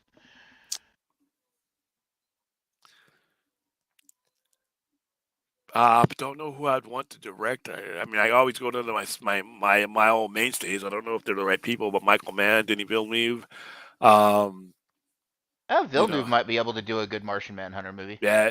As far as what universe he's in, I think he should be part of the mainland universe. And I'm gonna go ahead and agree with William on that. I think it was nice to see him in Zack Snyder's Justice League for the brief time we got him. So. Yeah, even though it was supposed to be Green Lantern, sons of bitches. All right, Question, question. William. Has Go Jonathan ahead. Majors gotten a raw deal from right wing YouTubers who found him guilty as charged? What happened to innocent until proven guilty? We no longer have that faculty in our brain. We like Faith said, we were reactionary. Right wing people do it, left wing people do it. Um, uh, Al Franken. Al Franken was a comedian who got chased off out of the Senate by left wing people who, you know, just didn't understand what kind of humor he was doing. And but yeah, both extremes do it because we don't have the common sense anymore to sit back and wait. And you know, we like the other day, Maria Alonso, the lady who was from Disney that got fired. Everybody's, oh, she got fired for being woke. I'm like, what kind of morons are you? And she probably got fired for doing something that was against company policy that had nothing to do with that. But yet the Cro Magnums were online, saying stupid stuff like that. We just don't know. They already have those thoughts in their head prior to whatever happening. They're just waiting for that right moment for those dumbass thoughts to jump out of the empty cavity that is their head. That's what that is. I watched most of the old series like Magnum PI, Hawaii Five O, and Dallas on Amazon Prime. I'm wondering, could those TV series possibly work as a movie on the big screen?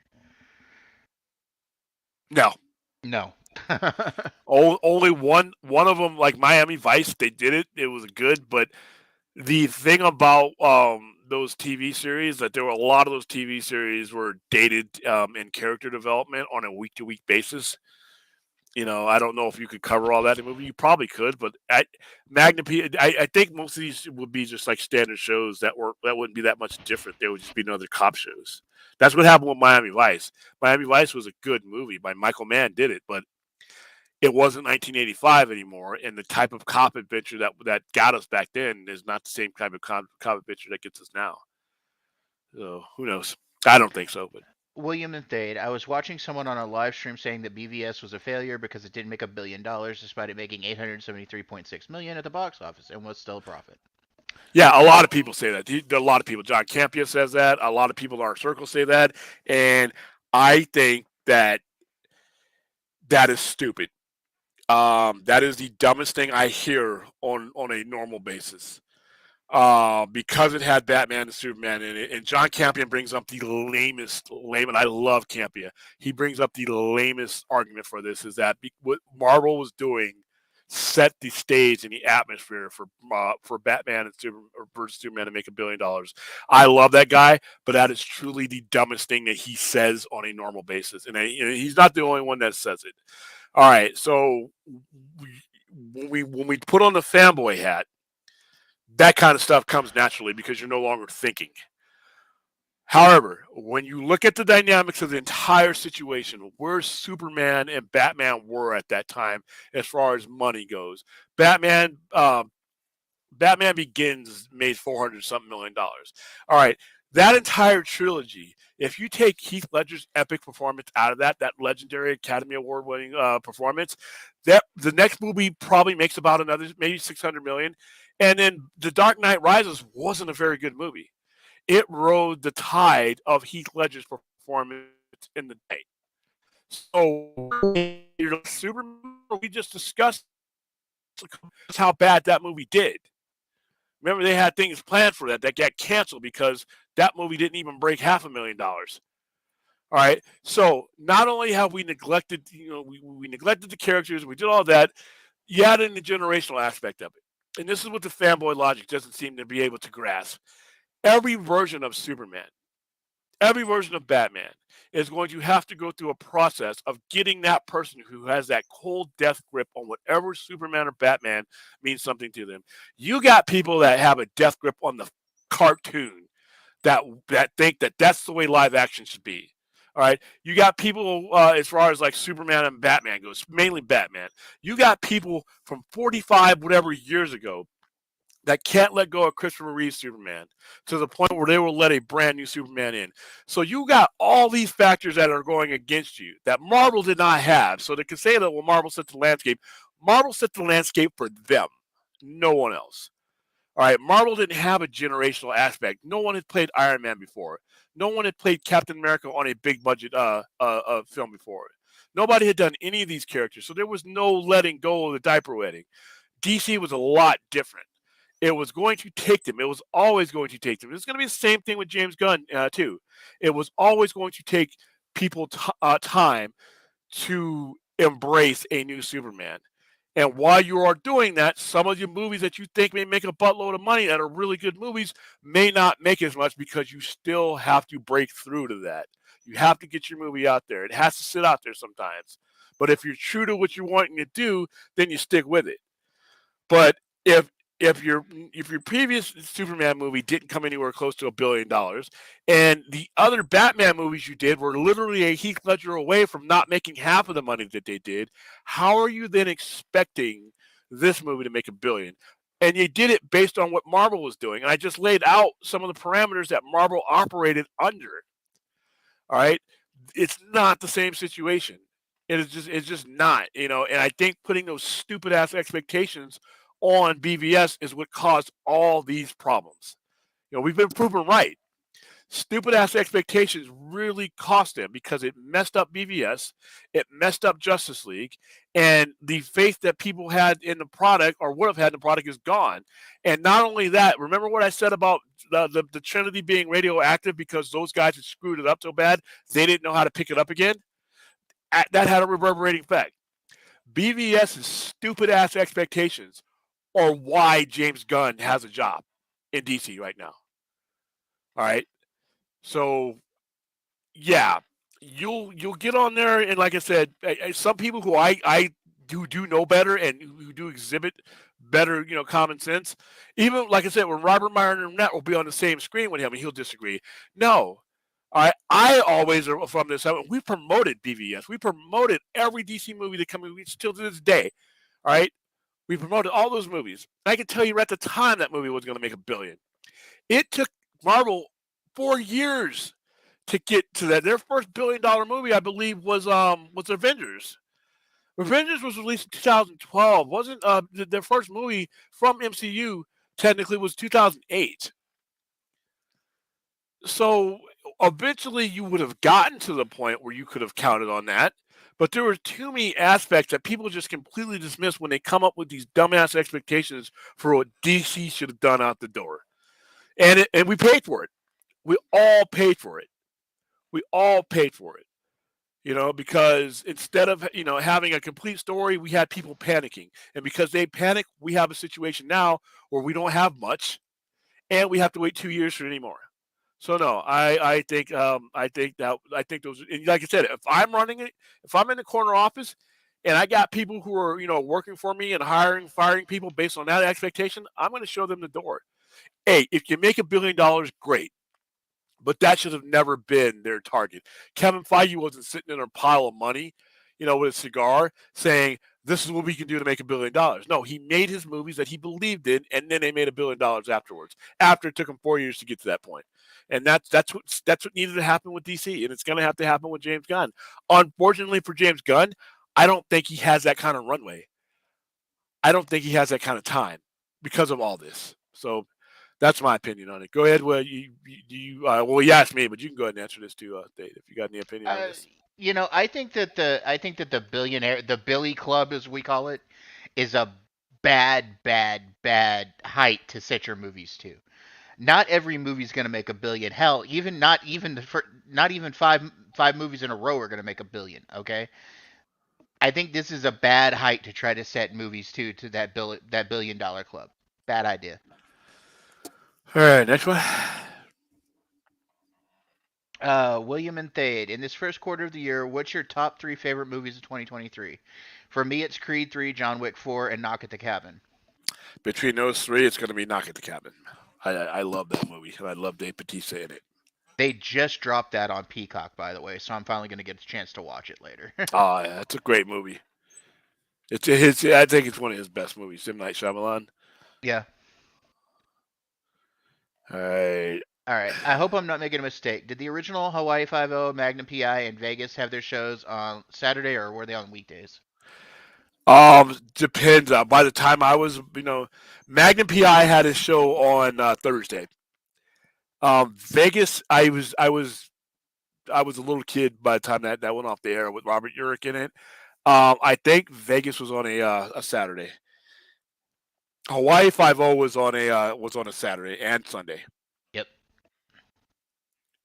And then the new one is on Sunday too. I think they both of those shows have successful current iterations. By the way, Hawaii Five-O and Magnum PI had good runs with newer people. All right, go ahead. Hey, William, don't forget Space 1999 Friday nights. Yep. Where I was in LA, it was on Saturday nights, and it was so late because it was already in repeats by the time I knew about it. I love that show though. I have We that used shit to up have to it. start. We used to have it on PBS at 1 o'clock in the morning Saturday morning. That's what we had. That's what we had. I think. All right, next. Aaron says, "What's your thoughts on Vince McMahon might be coming back to the WWE?" The only person who wants that is him. I think that the business has passed him by. I think that you have to respect that Vince McMahon is belongs on the Mount Rushmore of all wrestling, but not for anything he's done in the last 20 some odd years. I think he's hurt the genre, especially with some of the things that he's done lately. He brings a element of sleaze that I don't think it's not the sleaze of the Attitude Era. It's the sleaze of the kind of stuff that he does. I don't think he has a good mind for modern wrestling anymore. And I think that if the more he gets involved, if they don't hurry up and sell his company, he's going to basically leave the door open for other wrestling promotions. You have to realize that here's how bad, in my opinion, the WWE product has been the last 20 plus years. They basically had a monopoly. They basically from January or March 2001 all the way up until 2018 when AEW first came back on the major TV. WWE had a monopoly and lost viewers.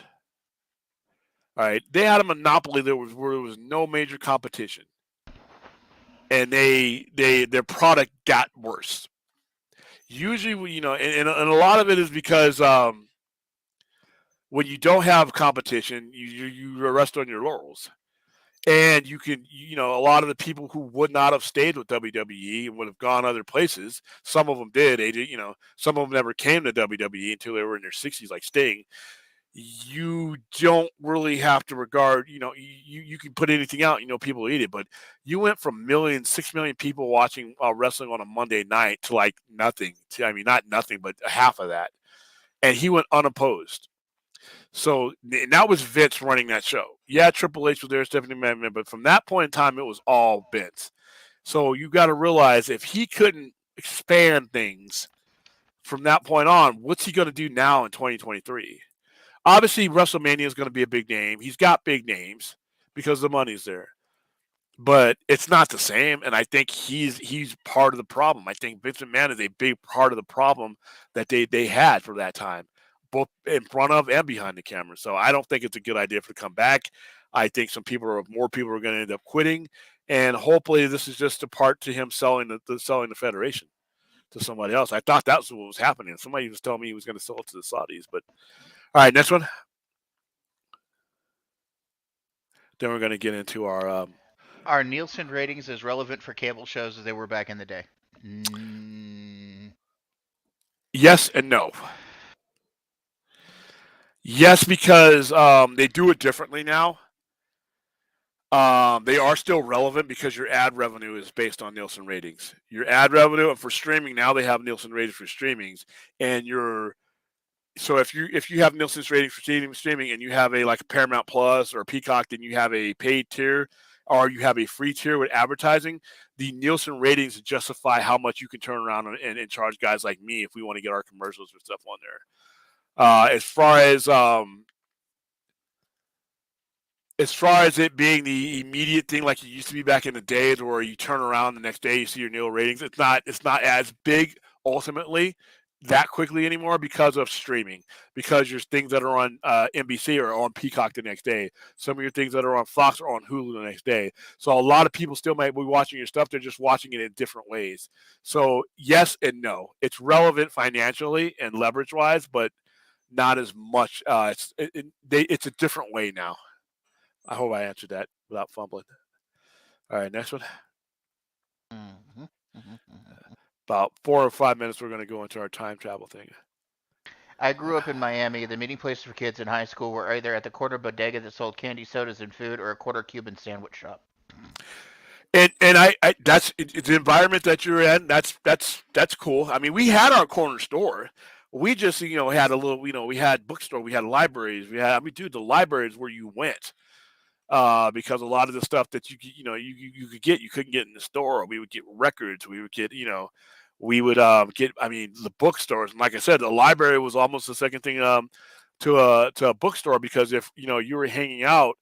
Like me when I was a kid, you're hanging out in the serial killer section or the true crime section. You met people that were into the same thing you were in. So, like I said, I just before I leave this planet, I hope we see that come around again. So, all right, next one. Uh, Reyes says great points about the racial disparity and the wealth gap in general social infrastructure BIPOC have access to. Yeah. It's if you also if you look at the way and like I said, the riots in 1992 really were tragic. Not only because it burnt down half the city, the whole Rodney King thing, but it was one of the success stories. Like every major business in South Central LA that burnt down, that was black owned, black managed, and employed black people. Once a lot of those businesses went away, we had to rely on just the general stuff, the Fedcos, the WalMarts, the Ralph, the Albertsons, the guys like that, to where they weren't in your area of town. So if you didn't have a grocery store in your neighborhood, you had to drive or go somewhere and get it. Gas expensive, the prices are expensive. When you had black owned stuff that was geared towards black people in those areas, they were black people. They knew where we were financially, so they priced themselves differently. They understood the situation back in that era. But other places, general markets, are just going to look at how many black people, and they do studies of it. How many black people are buying tobacco products? How many black people start drinking before the age of 21? What are things that appeal to black people in regards to liquor? These are things that they did. You would see certain commercials that were aired and that were geared towards us. Go Google Schlitz Maltz liquor. That bull, they would show that during Soul Train when they knew we were watching. And guess what? Were areas that were concentrated that were black people, like South Central, LA, Hawthorne, Inglewood, places where I grew up. And by the way, these places weren't ghetto.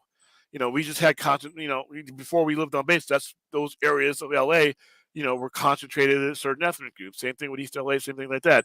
And they would make sure that those areas had that. You could get certain, things of malt liquor that you could not get, at a normal liquor store a couple blocks away because it was so cheap, and they made it cheap too. It wasn't just malt liquor; it was cheap. You can get this much. You can get a 40 ounce for like nothing, man. Cigarettes, they made sure we had them. All the stuff that kills us, they made sure we had in those particular concentrated areas, and it's all around the nation. You go to Harlem, you go to places like that where there was low income people. They made sure that they made the vices cheap. Son of a bitches, but like Public Enemy once said, you used to make us pick it, now you want us to smoke it. Because like I said, a lot of the heart disease and liquor, it's studies on this, not studies, by like PBS or something like that. Studies from the people who are doing it. Studies from the people that were marketing this stuff to us. So we a lot of the unhealthy lifestyles that we adopted throughout our time here in the country have some very, very interesting and sinister in some way roots. So it sucks, but we've moved on, I think. All right, next one. Then we're gonna start talking time travel. Just got back from WonderCon. Good times. Congratulations, man. Hope you got some autographs and stuff there for me. It's cool. And Reyes says, "I'll miss you at the ASFP event, but I'm glad to make it to Trauma Fest. I'm glad to hear your business still can help as a supporter." Are you gloating, Greya? Aaron Pritchard says, "Will Sci-Fi Center be a sponsor for SnyderCon?" If I can get in on it. I hope to host something. I mean, whatever they want to do, whatever they have me do. I reached out to them immediately as they made that post. So I hope we can use our platforms to help. Not only because I enjoy the community, but this is, and I think that this needs to be brought back to the fore. Maybe because I'm a combat vet and I've had I've known people around me.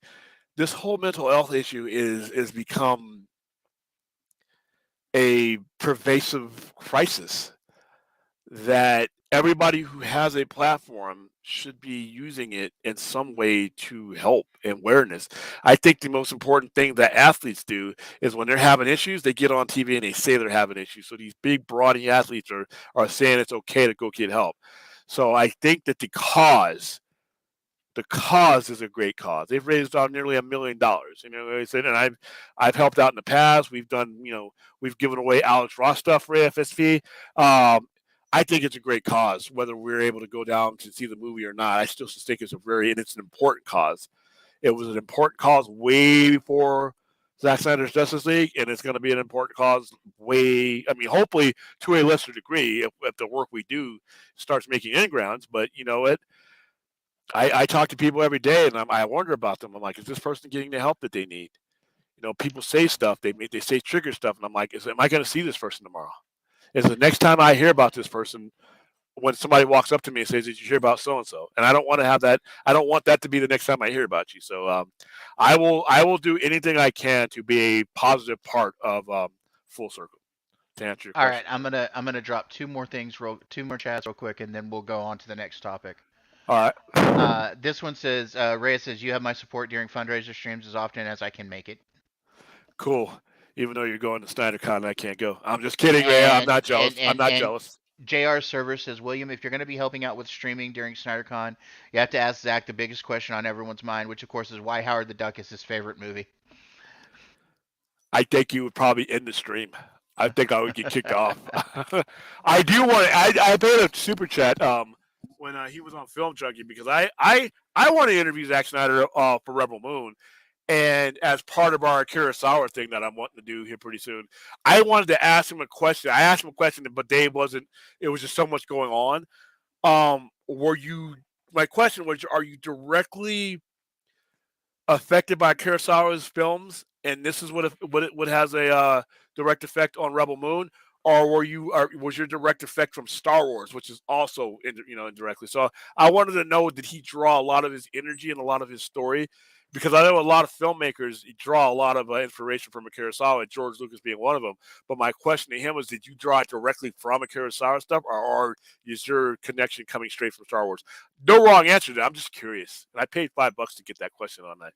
He ran out of time. So, but yeah, Reyes coming to Tromania, which is going to be cool. Terrain is going to be wild, and that's probably one of the reasons why it's best that even though I was up in the morning and it sold out, it's probably for the best because I need to be here for. That's going to be a huge event for us, so I need to be here at the store, and I would probably feel guilty hanging out. But like I said, I can still sit at the store. I can sit here. I can stream and help and not leave town. I think that's probably for the best. So I hope I'm involved. I hope they put me in a spot where I can do some good. All right. Is that it for the super chats for now, or not super chats or chats for now? I mean, we've got a few more, but let's get to our topic, and then we'll. All right. So as you guys can clearly see on the thumbnail, wanted to talk about some time travel, the great ones and the bullshit ones. The great ones are not even some of my favorite movies. Star Trek, The Voyage Home, has a bullshit time travel premise. They're dead. I'm sorry. First of all, whatever the Klingons are packing for shields is not getting that close to the sun. They're dead. And that whole slingshot thing that they did, I know that it's a very loose theory. They're dead. And the bounty, which we got to see, which brought this topic in my mind, is the engines are going to explode. So on approach to the sun. So they're basically dead on arrival. Then you have what I consider to be, with the exception of Endgame, the worst thought out time travel movie franchise of all time. Even though I don't hate the movie, I don't hate Back to the Future, but its time travel premise is complete horseshit. All right, 88 miles, that'll get us somewhere? Yeah, 88 miles faster than you were going. Flux capacitor? What? What? What the hell? And a DeLorean. The only thing that the DeLorean got somewhere fast with was drugs when they were using it to smuggle drugs from South America. That's a true story, by the way. That's what actually killed the DeLorean. So yeah, Back to the Future. Its time travel was bullshit. Avengers Endgame. I still cannot believe I have people that walk through the doors of the Sci-Fi Center and try to debate with me that what happened in Endgame could ever happen, even if we were capable of time travel. Okay, this is the worst one.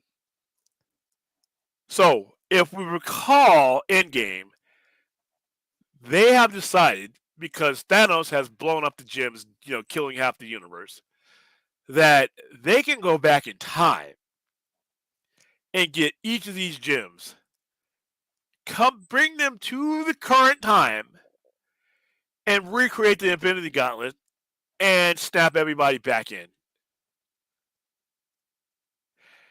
Within their own movie, one of the characters, Tilda Swinton's the Ancient One, basically says that's bullshit. And she explains it during the movie that we're supposed to buy that BS with.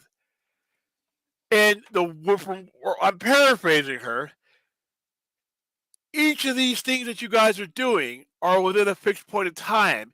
If you take them away from the time that they are relevant in, everything that happens from that point, that those things were supposed to cause, is going to be altered, because that stone, whatever that stone would have affected from the point where you in their past up into your present, is going to be affected.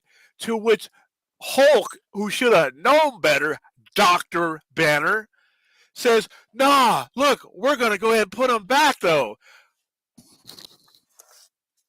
And I'm like, the movie's over there. We're done. Even if these guys were successful in everything that they did, right? Everybody was successful, including Thor, who pulled some shit that he should have. He took a hammer from that timeline. What the hell did that Thor that was already there fight with for the next, 5, 6, 7 years? So that's just another cherry on top of their bullshit scenario. But they all come back. Mission accomplished. Captain America got his stone. Hulk got. Everybody got their stones. The reality that they should have come back to, if they're using it, because they're using the basis of linear time, they're not using the alternate time scenario. Otherwise, the mission doesn't make sense. If they're going to change the future by creating alternate strands, they ain't going to know which one to go back to. So going back to their linear time, they should have arrived at a hellscape. They should have brought demons and goblins and cannibals and everything else, because guess what? All the things that were being held back by those stones or Thor's hammer or anything else that they jammed up were no longer there. Everybody that Thor fought from that point without his hammer, including that day, he's going to be what happened. Everything that the Infinity Stones were doing in their history has now been undone. That is the future you arrive into, not a one that's unaffected by anything you did. What the hell? What the hell? But I got people saying no, and some guy drew me and mapped it out. We had a whiteboard at the store and said, "This is the way." I'm like, "No," and I erased it. I'm like, "This is impossible." You were done when the Hulk basically gave his BS response to the Ancient One, who was right. And not only that, they used the other worst time travel movie of all time, Back to the Future, as a basis of what they were doing. Basically admitting that their premise was BS. Now, I understand it's a movie, and we have to suspend our disbelief to a certain amount. But it's kind of like the Fast and the Furious. I can only go so far before now it's cartoonish, and now it starts to affect your story. So, those are my worst ones. What are your worst time travel movies? And then we'll go to my best ones, the ones that actually did it right. Back to the Future's one of them. Ignorant premise. Um, not Jumper, Looper. Have you ever seen that movie? Yeah, another That Bruce one had a Willis. horrible premise too. Yeah. What? By the way, that would be one of my worst. But what a guy who has one of the worst ones actually has one of the best ones too. In 12 Monkeys, but we'll get to that later. So those are your worst. Yeah. All right, so let me swing over to what I consider one of my worst is Star Trek. Like I said, I gave you Star Trek.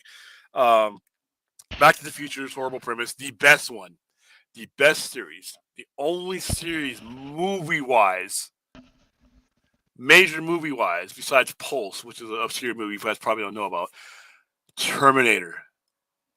All three Terminators did time travel right, and I'm going to explain why. All right, Terminator 1. You find out that in Terminator 2, you find out that what created Skynet at that point was Dyson finding the pieces of the T-800 and basically building an industry off of that. That creates Skynet, but that's not the only thing that could have created Skynet. The thing about they did in Terminator, all three films was right, is that they established that Skynet was going to happen no matter what. It was not supposed to happen until Terminator 3.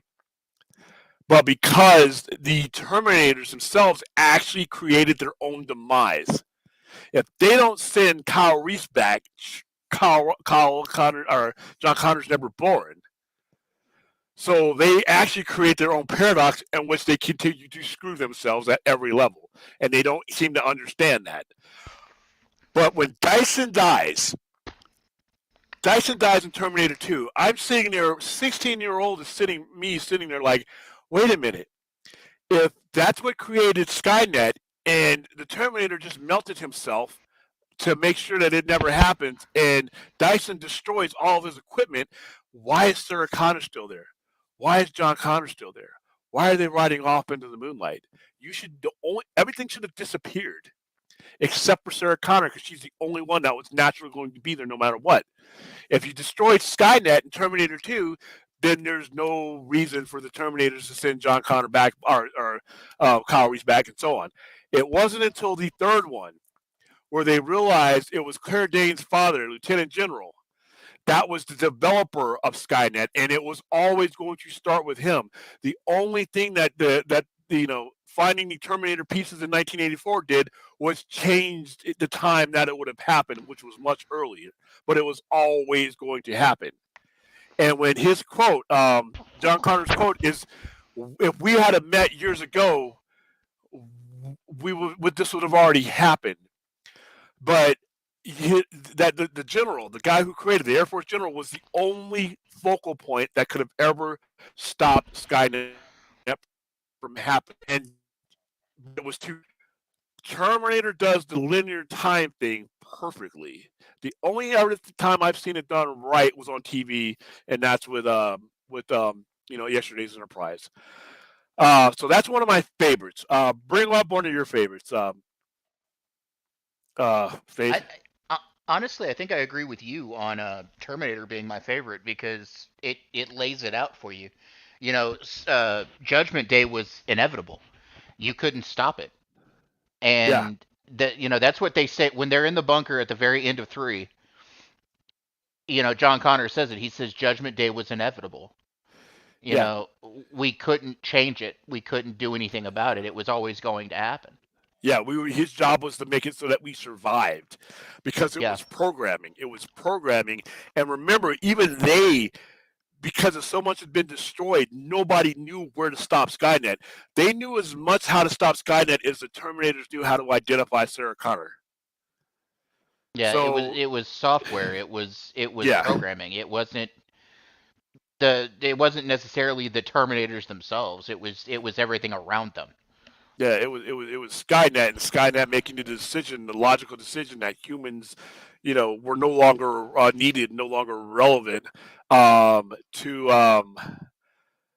Exist. existence. So that was what was cool. And like I said, Force says, yeah, there is no Terminator after Terminator 2.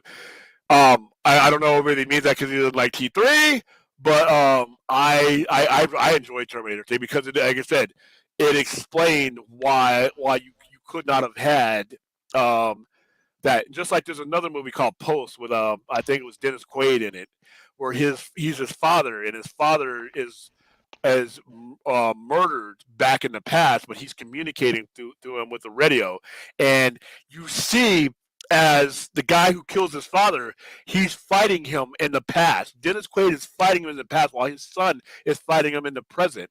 And it is so cool because you see he gets burned and you see the guy's arm is burning up. You see him being affected in real time. That's what would happen.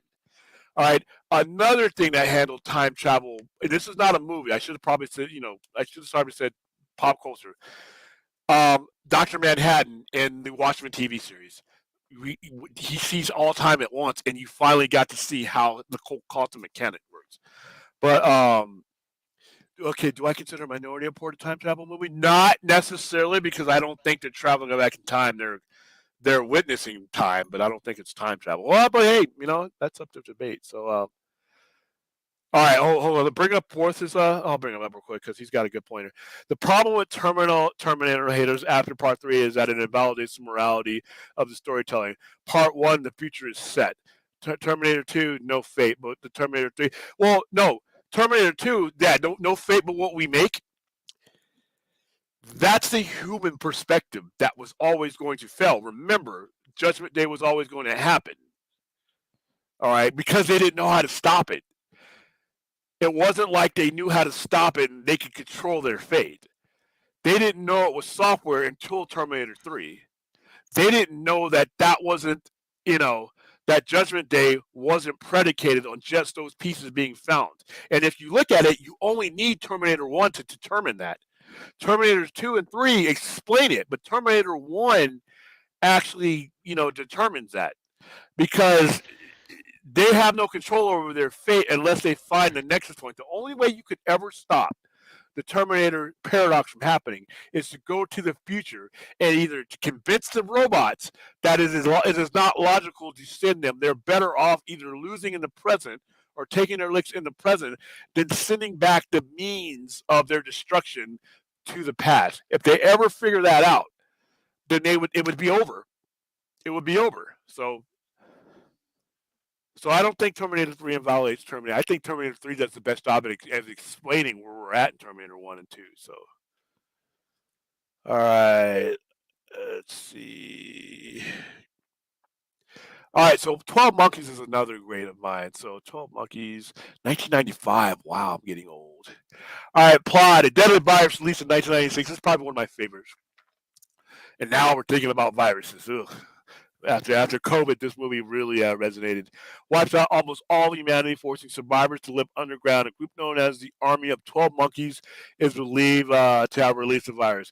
In 2035, not too far away from now, James Cole is a prisoner living in an underground compound beneath Philadelphia. Cole selected to be sent back in time to find the original virus to help scientists to develop a cure in exchange for a reduced sentence. Meanwhile, well, shit, if he's back in time, if he can't come back forward, he's already whatever.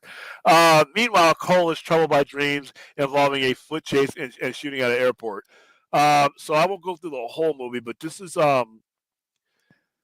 he ends up, without ruining her for people. I know it's 30 some odd years old, but some of you still might want to see it. Some of you don't even know about it, but it's a paradoxical situation, and it's one of the best time travel movies ever made.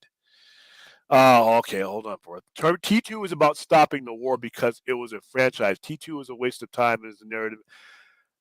No, no, no, no.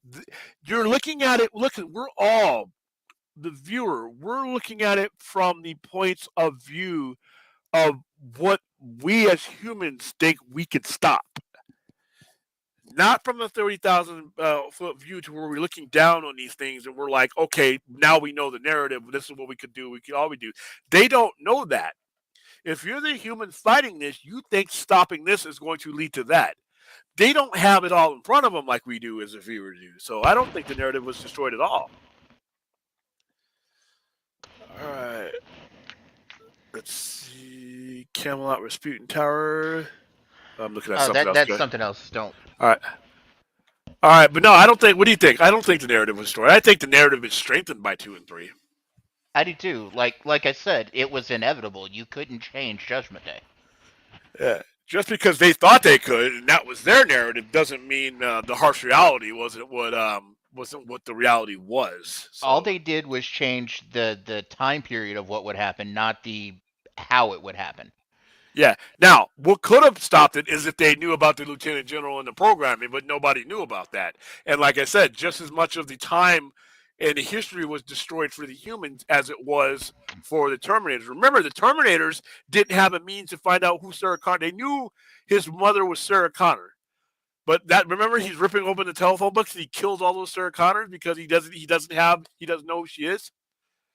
Yeah. What she looks like. So that's the same thing that the humans would have. The human perspective, they would not have necessarily, if they had all that in front of them, they could have ended it a lot sooner, or found out that it was programming. If they would have had the knowledge that it was the general that was in charge of the Skynet program, then they would have just jumped back in time and killed him. The humans would have killed him, but well, they didn't. It's also the internet too. Like that, they made that a point. It was the program went live because of the internet. Yeah. Oh, by the way, the moral part of the story that he brought up, it's still the same. Our reliance on machines, and the machines that we use to protect us and destroy others are what would ultimately almost destroy humanity. Let's see. I see somebody. I'm not putting you in fourth. We'll be here all night. We'll be here all night. I'm a little bit on the tired side. What we on a Saturday stream, yeah, on a Sunday overnighter, I'm still getting used to this. So plus I still got to eat. But T3 is an abomination. Listen, you know what? Time Slipknot fan out for no, I'm just kidding. The hell? Oh hell no. Oh, highlight numbers there. Numbers. This is before we ban you. Go ahead and highlight numbers there. No. Under him, he has some blasphemy under there. Where is this? Or did he delete it? Where he had one about Bill and Ted. Oh, there it is. Right there. All right, the absolute best time travel movies are X-Men: Days of Future Past, which is a good one, The Butterfly Flex, which is a good one, and Bill and Ted's Excellent Adventure. Are you crazy? What? What? I've lived my entire life trying to forget Keanu Reeves was even in that movie, and he reminds me by doing another one. That is a horrible time travel movie. It's fun. It's fun, but its premise is like what? Its premise is also is just as bad. To be honest with you, and I'm a Doctor Who fan. Doctor Who's time travel premise is not good. It's not good at all. It is not good at all when you think about it. Bill and Ted put them in the Iron Maiden, and they're like, excellent, execute them. I remember the trailer for that movie. But the two out of the three have awesome premises, but Bill and Ted's has a Doctor Who premises. Like it was more fun than anything. The hell was that? It was a notification on one of my devices. Oh, jeez. All right. Go ahead. Next. I see some blasphemers in here. All right. I can do it. I can take you guys. All right. Yeah, we're about to wrap it up here. Fourth, where I would put you in, and plus I don't want to damage your ego and be, destroying you on, in front of all these people. Vince wants to know: have you ever seen Predestination? No, I have not. I've heard of it, but I have not seen it. Let me get through the rest of our chat real quick that I had saved, and then we'll, I guess, All right. wrap it up for the night. So anyway, we have William. What is worse, Howard the Duck or It's Pat? It's Pat was an SNL thing. Yeah, where you couldn't tell what she was. Yeah. Yeah. And they would always beat her on the butt. Dude, now that would be like hilarious. Now, I mean, but back then it Yeah. was like what? Howard the Duck. You're Okay. never anything. If it's Howard the Duck and whatever the other thing is, Howard the Duck is more than likely going to be the worst. That is going to be my answer. I mean, there's not too many things you can put alongside of Howard the Duck, and I'm going to be like, no. It's always going to be Howard the Duck. Reyes says best buffet in Vegas. Go. Buffet Asia. Buffet Asia on Sahara and Rainbow. All right. Next one is the event looks great. Something for everyone. She's talking about that thing, the wrestling thing. Oh yeah. And it was just like I said, it was just one of those nights to where it was like, this is where I want my plaza. And, we had a good response. Everybody, all the businesses made money that night. As you could see, everybody was there. He was talking to somebody. Sister Kim's ran out of food. Those fries I had to get them. I had to get her to reserve the pastrami for me and take it aside because Sister Kim's ran out of food. That's how that's how busy it was in the bar. Oh, we have people in karaoke. Our wrestlers, I got a picture of that too. I'll post later on. Our wrestlers went and did karaoke, so I got blackmail footage of that. So yeah, it was a lot of fun. I enjoyed the event. I liked how I felt at the event. I felt like somebody who was like, this is an event I would go to as a fan. That was what made the success for me. Oh Uh, yeah. Clinton says Sister Kim says the best cheeseburger he's ever had. Yes, their bacon cheeseburger is great. It's great. Chappie says, and then the movie goes and making over. Oh, he's talking about if they had put Zack Snyder's Justice League in the theaters. He's saying it would have made over $1 billion. It may have. I don't know, 4 hours. I don't know if you can make $1 billion in 4 hours because of the fact that you would have limited screenings. But I think that if they would have stayed on their same trajectory, if your last movie made 800, if you started out with Man of Steel 678 million, right, it's more than any other Superman movie, and then your next movie is 871 million with Batman versus Superman, and then around it you have Wonder Woman, it's around the 700, 800 million. So your natural progression is moving up over that amount of time. They would have actually reached their $1 billion mark probably quicker than Marvel did. It wouldn't have taken them 4 years. It would have probably taken them about 2.5 more years if they had stayed and aligned on the same trajectory. But they panicked and they screwed everything up. And those guys are long gone from the company, but the effects of what they did are still lingering. All All right. right. Vince says, William, what do you think of this year's Final Four? 3 teams in their first Final Four in FAU, San Diego State, and Miami. Only UConn has won a championship from this group. I could see SDSU joining P12. Yeah, because of the TV deal. Um, the bullshit call that San Diego State University advanced past Crichton on, they need to take care of that. That's not a good look. They won that game on free throws. As far as FAU and San Diego State, Miami, I can't believe this is Miami's as far as Miami's gone. So it's weird. I know a lot of money was lost and a lot of brackets were busted. So yeah, Also, something I didn't say earlier, a really good time travel movie because it's based scientifically is Interstellar. yeah, that's a lot of science in that movie, Yeah. and it has an awesome soundtrack too by Hans Zimmer. Especially with USC and UCLA joining the B10. Are they joining the B10? Wow, I haven't been keeping up with my college sports. All right, that it? We caught up? All Oh right. no, Would Shazam 2's box office performance affect The Flash? No. no, no. Shazam only the thing that the, the Shazam's box office would have affected Shazam because there's no major tentpole characters in there. The Flash has, like I said, multiple Batman, Superman's S, and a lot of different other. It is a event level movie.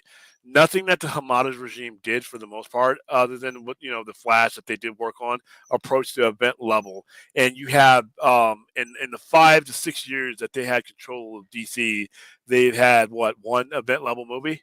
That's not good.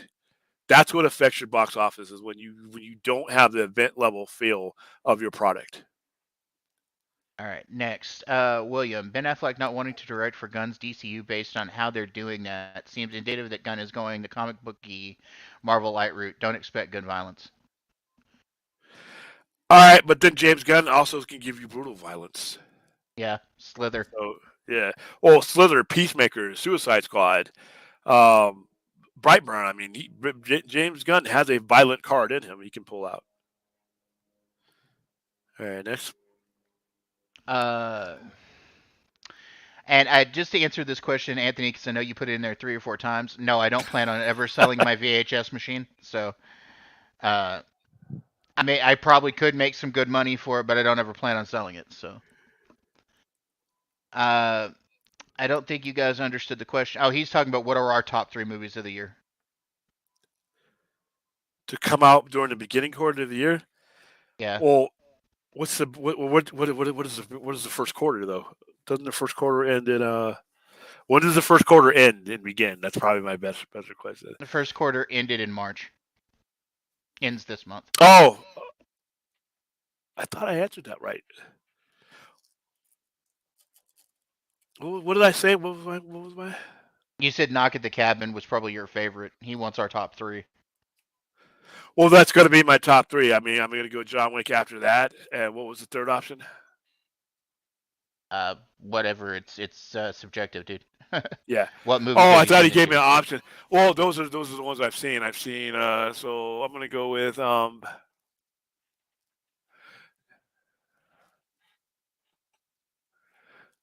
going to stick with those. Those are the only ones I've seen because those are the only ones I've gone and promoted. I mean, I could put Pooh, Blood, and Honey, but I don't think that reaches the level.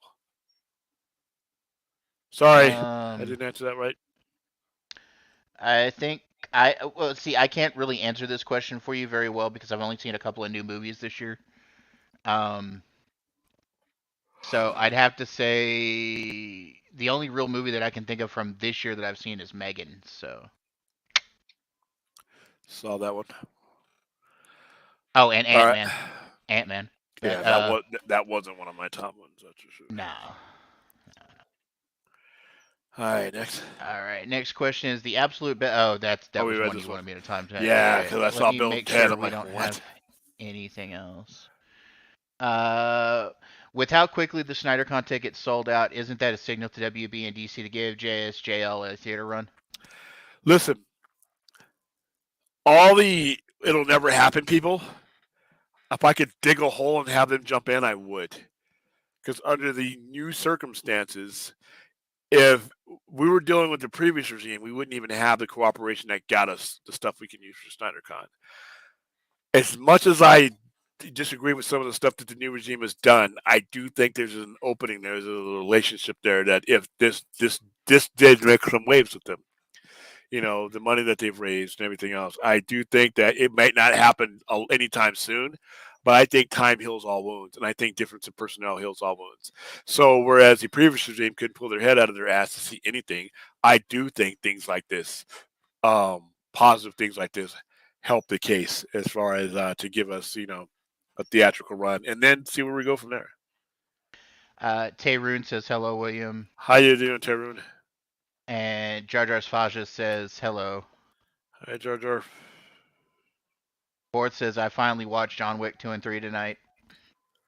It's a lot of violence packed into those 4 hours, ain't it? And a lot of gun poo. Rhea saying thanks for helping with the stream and chat, Dade. You rock. I try. No, you don't, but okay. No, I'm just kidding. Oh, well. And that's it. We're pretty much done with questioning. So. All right. So, like I said, now we've addressed. Well, this came in at the end here. What are your thoughts on film critics or just Rotten Tomatoes in general? Don't trust film critics. Never have trusted Rotten Tomatoes. I tend to make up my own mind. So. Here's the thing. I think there's a need for them depending on who you are and where you go to movies, but you got to take them. I think too much weight has been put on the opinions of these guys. It's your money, and when it's your money, it's what you want out of it. If I want to go see a movie with a bunch of hot chicks and scantily clad with guns and bullets and knives and they're kicking ass and stuff's blowing up and monsters are getting killed, and that's what I want to see. That's what my mind is on right now. That is what's going to relax me. And I go to that movie and I love it. But some critic says this movie was trash. This movie didn't have a cohesive story like that. That's his criteria. All right.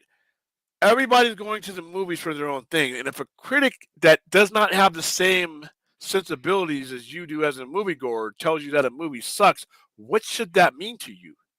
His opinion is as valid as yours, right? But he's not buying your movie ticket. So I always recommend, now, unless there is a critic that has basically been spot on. He said something about a movie, you've gone and seen it, and it's been spot on. That's different because sometimes there are people out there that you share the same things with, and you can kind of trust. But for the most part, a lot of critics go see lots of movies a year. Some of these movies are made for genres. If I want to see a slasher, a movie that doesn't have a lot of great story in it, but I don't care. That's what I'm going to see. That's my game. That's what I want to see. That's not his or her thing, the critic. And then they say, well, sometimes, well, even if it's a genre movie, I can still judge it. No, you're judging it on what attracted you to it, or what. For me, if I'm in the science fiction and horror, and I just want to see things blown up and ripped apart, then guess what? That 20% Rotten Tomato score for you was an 80 to 90 for me because it fit what I was going to. Sometimes I don't need to see The Godfather or see a movie that is complex as that. Sometimes I just want to see shit get blown up. And that doesn't necessarily resonate with a critic or a high-end person who says, well, I wanted more depth than that. I'm like, I didn't need no depth. When I go to see a monster movie, I don't want to see human interest. The only interest I have in the humans is when they die. But a critic will be like, I didn't think there was much character development. That's what he went for. I went for the disembowelment and the dismemberment and the destruction. He went for I needed a complete movie. I didn't. I can't even remember the other people in the movie. All I know is they got stepped on and crushed or decapitated. But if that's what you're going for, then go for the movies for what gets you to the movies. Critics and Rotten Tomatoes and all that, I just think it has a disproportionate effect on how we perceive movies. And I think in certain circles in Hollywood, I think these scores have a disproportionate effect on how movies get made.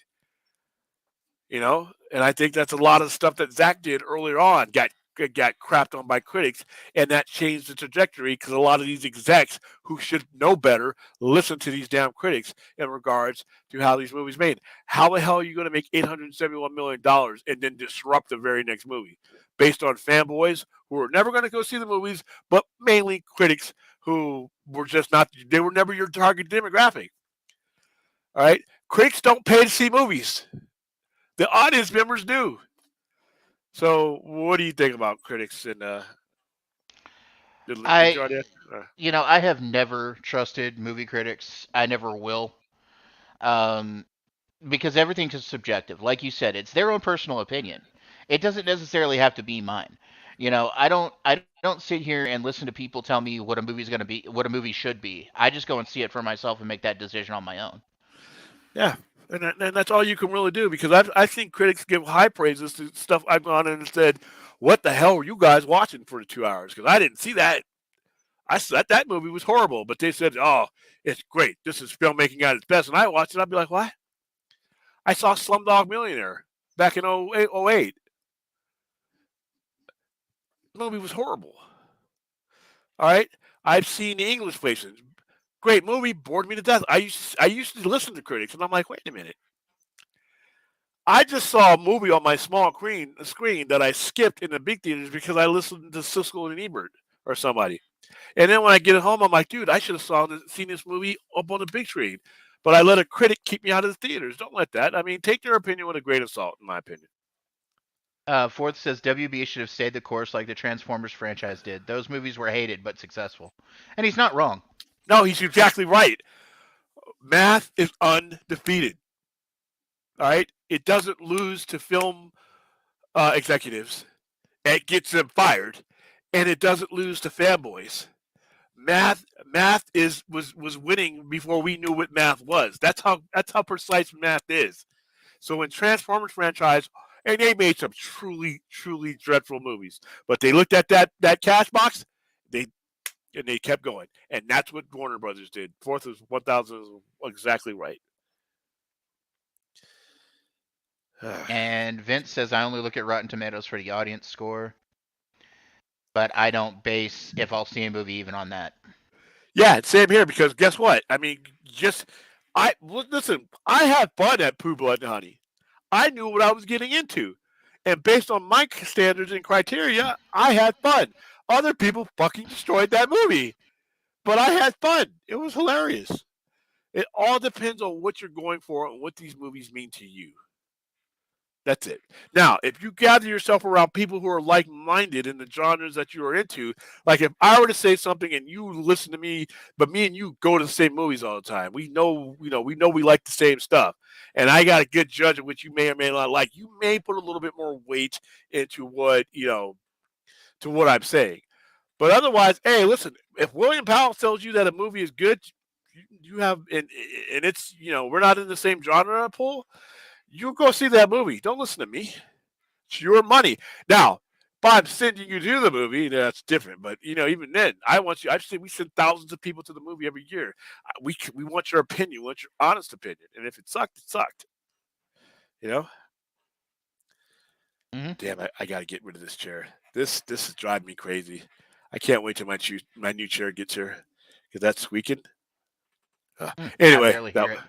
yeah. Sometimes I moved the chair away from the microphone before when I had to hang this one, and then now with this one it aims up so it doesn't catch the sound as much, but I can still hear it. I can hear it here. So, all right.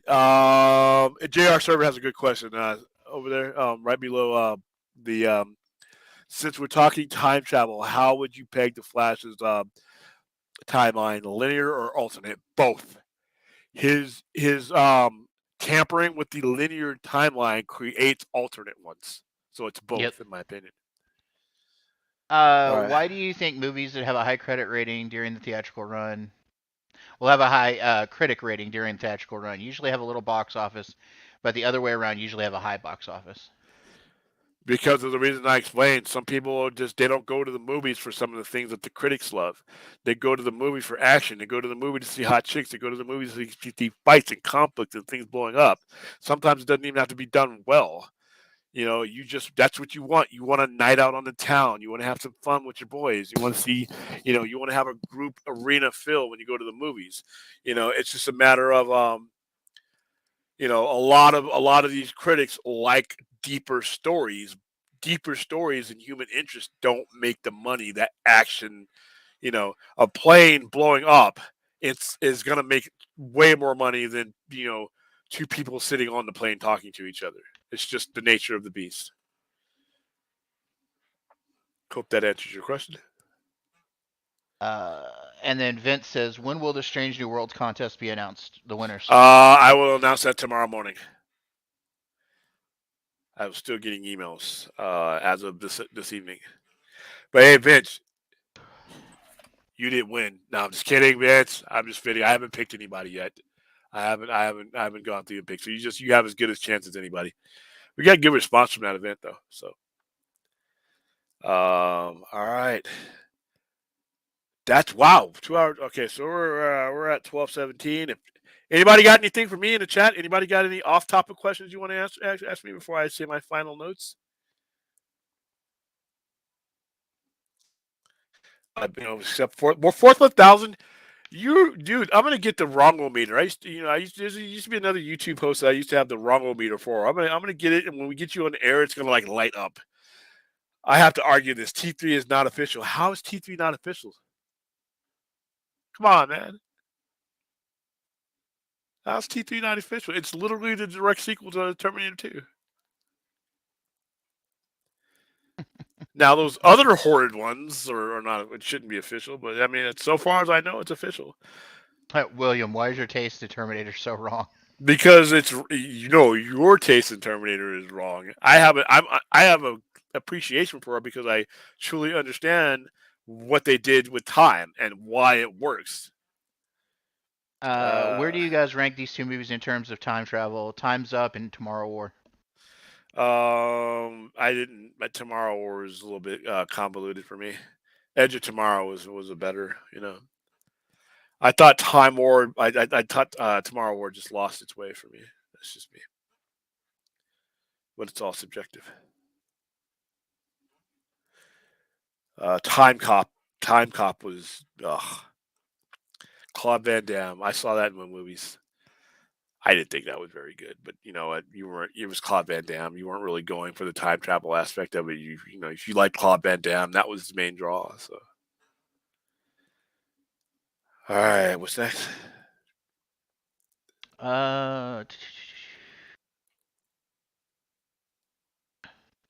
In terms of time travel movies, where do you guys rank Time Cop and Tomorrow War? Oh, we already answered this Just one. did that. Time Cop, I think, is dreadful on a time travel basis, but it's fun on a martial arts basis. Is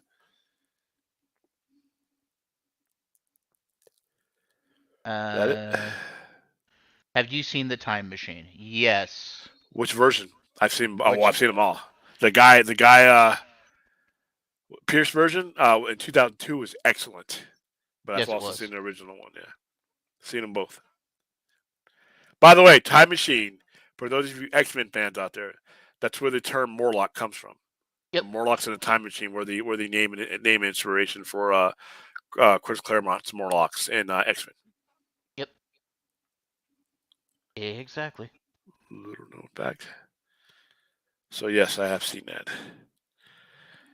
All right, guys. I think that's it. I think I've done the rare thing that I will be doing on a regular basis now, which is shepherding you from one night to the other. This time it was a Sunday, March 26th into Monday, March 27th. So for some of you on the Midwest and the East Coast, you are further along that yellow brick road than we are here in the Pacific Coast. This is going to be a normal thing. I'm going to be doing Sunday streams, the Saturday streams, and the Friday. The bulk of our streaming, our long form streaming, will be done on the weekends.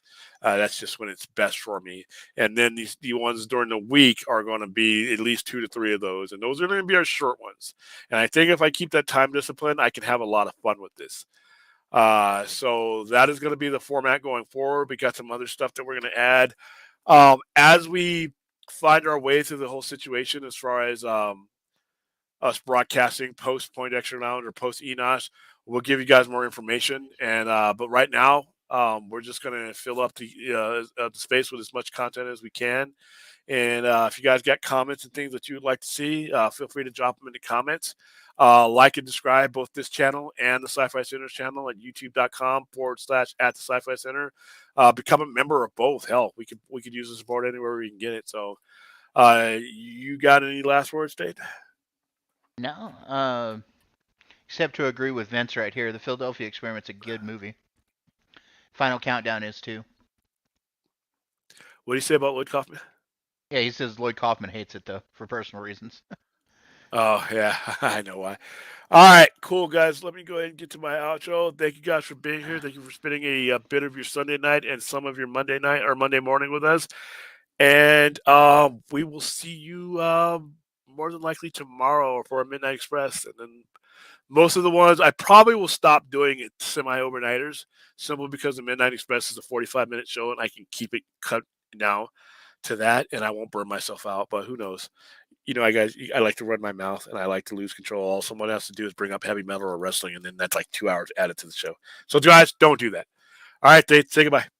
Yeah, Vince, I will be up for a little while, so go ahead and hit me up on IG. He said something in the chat. Anyway, night, everybody. All right, see you later.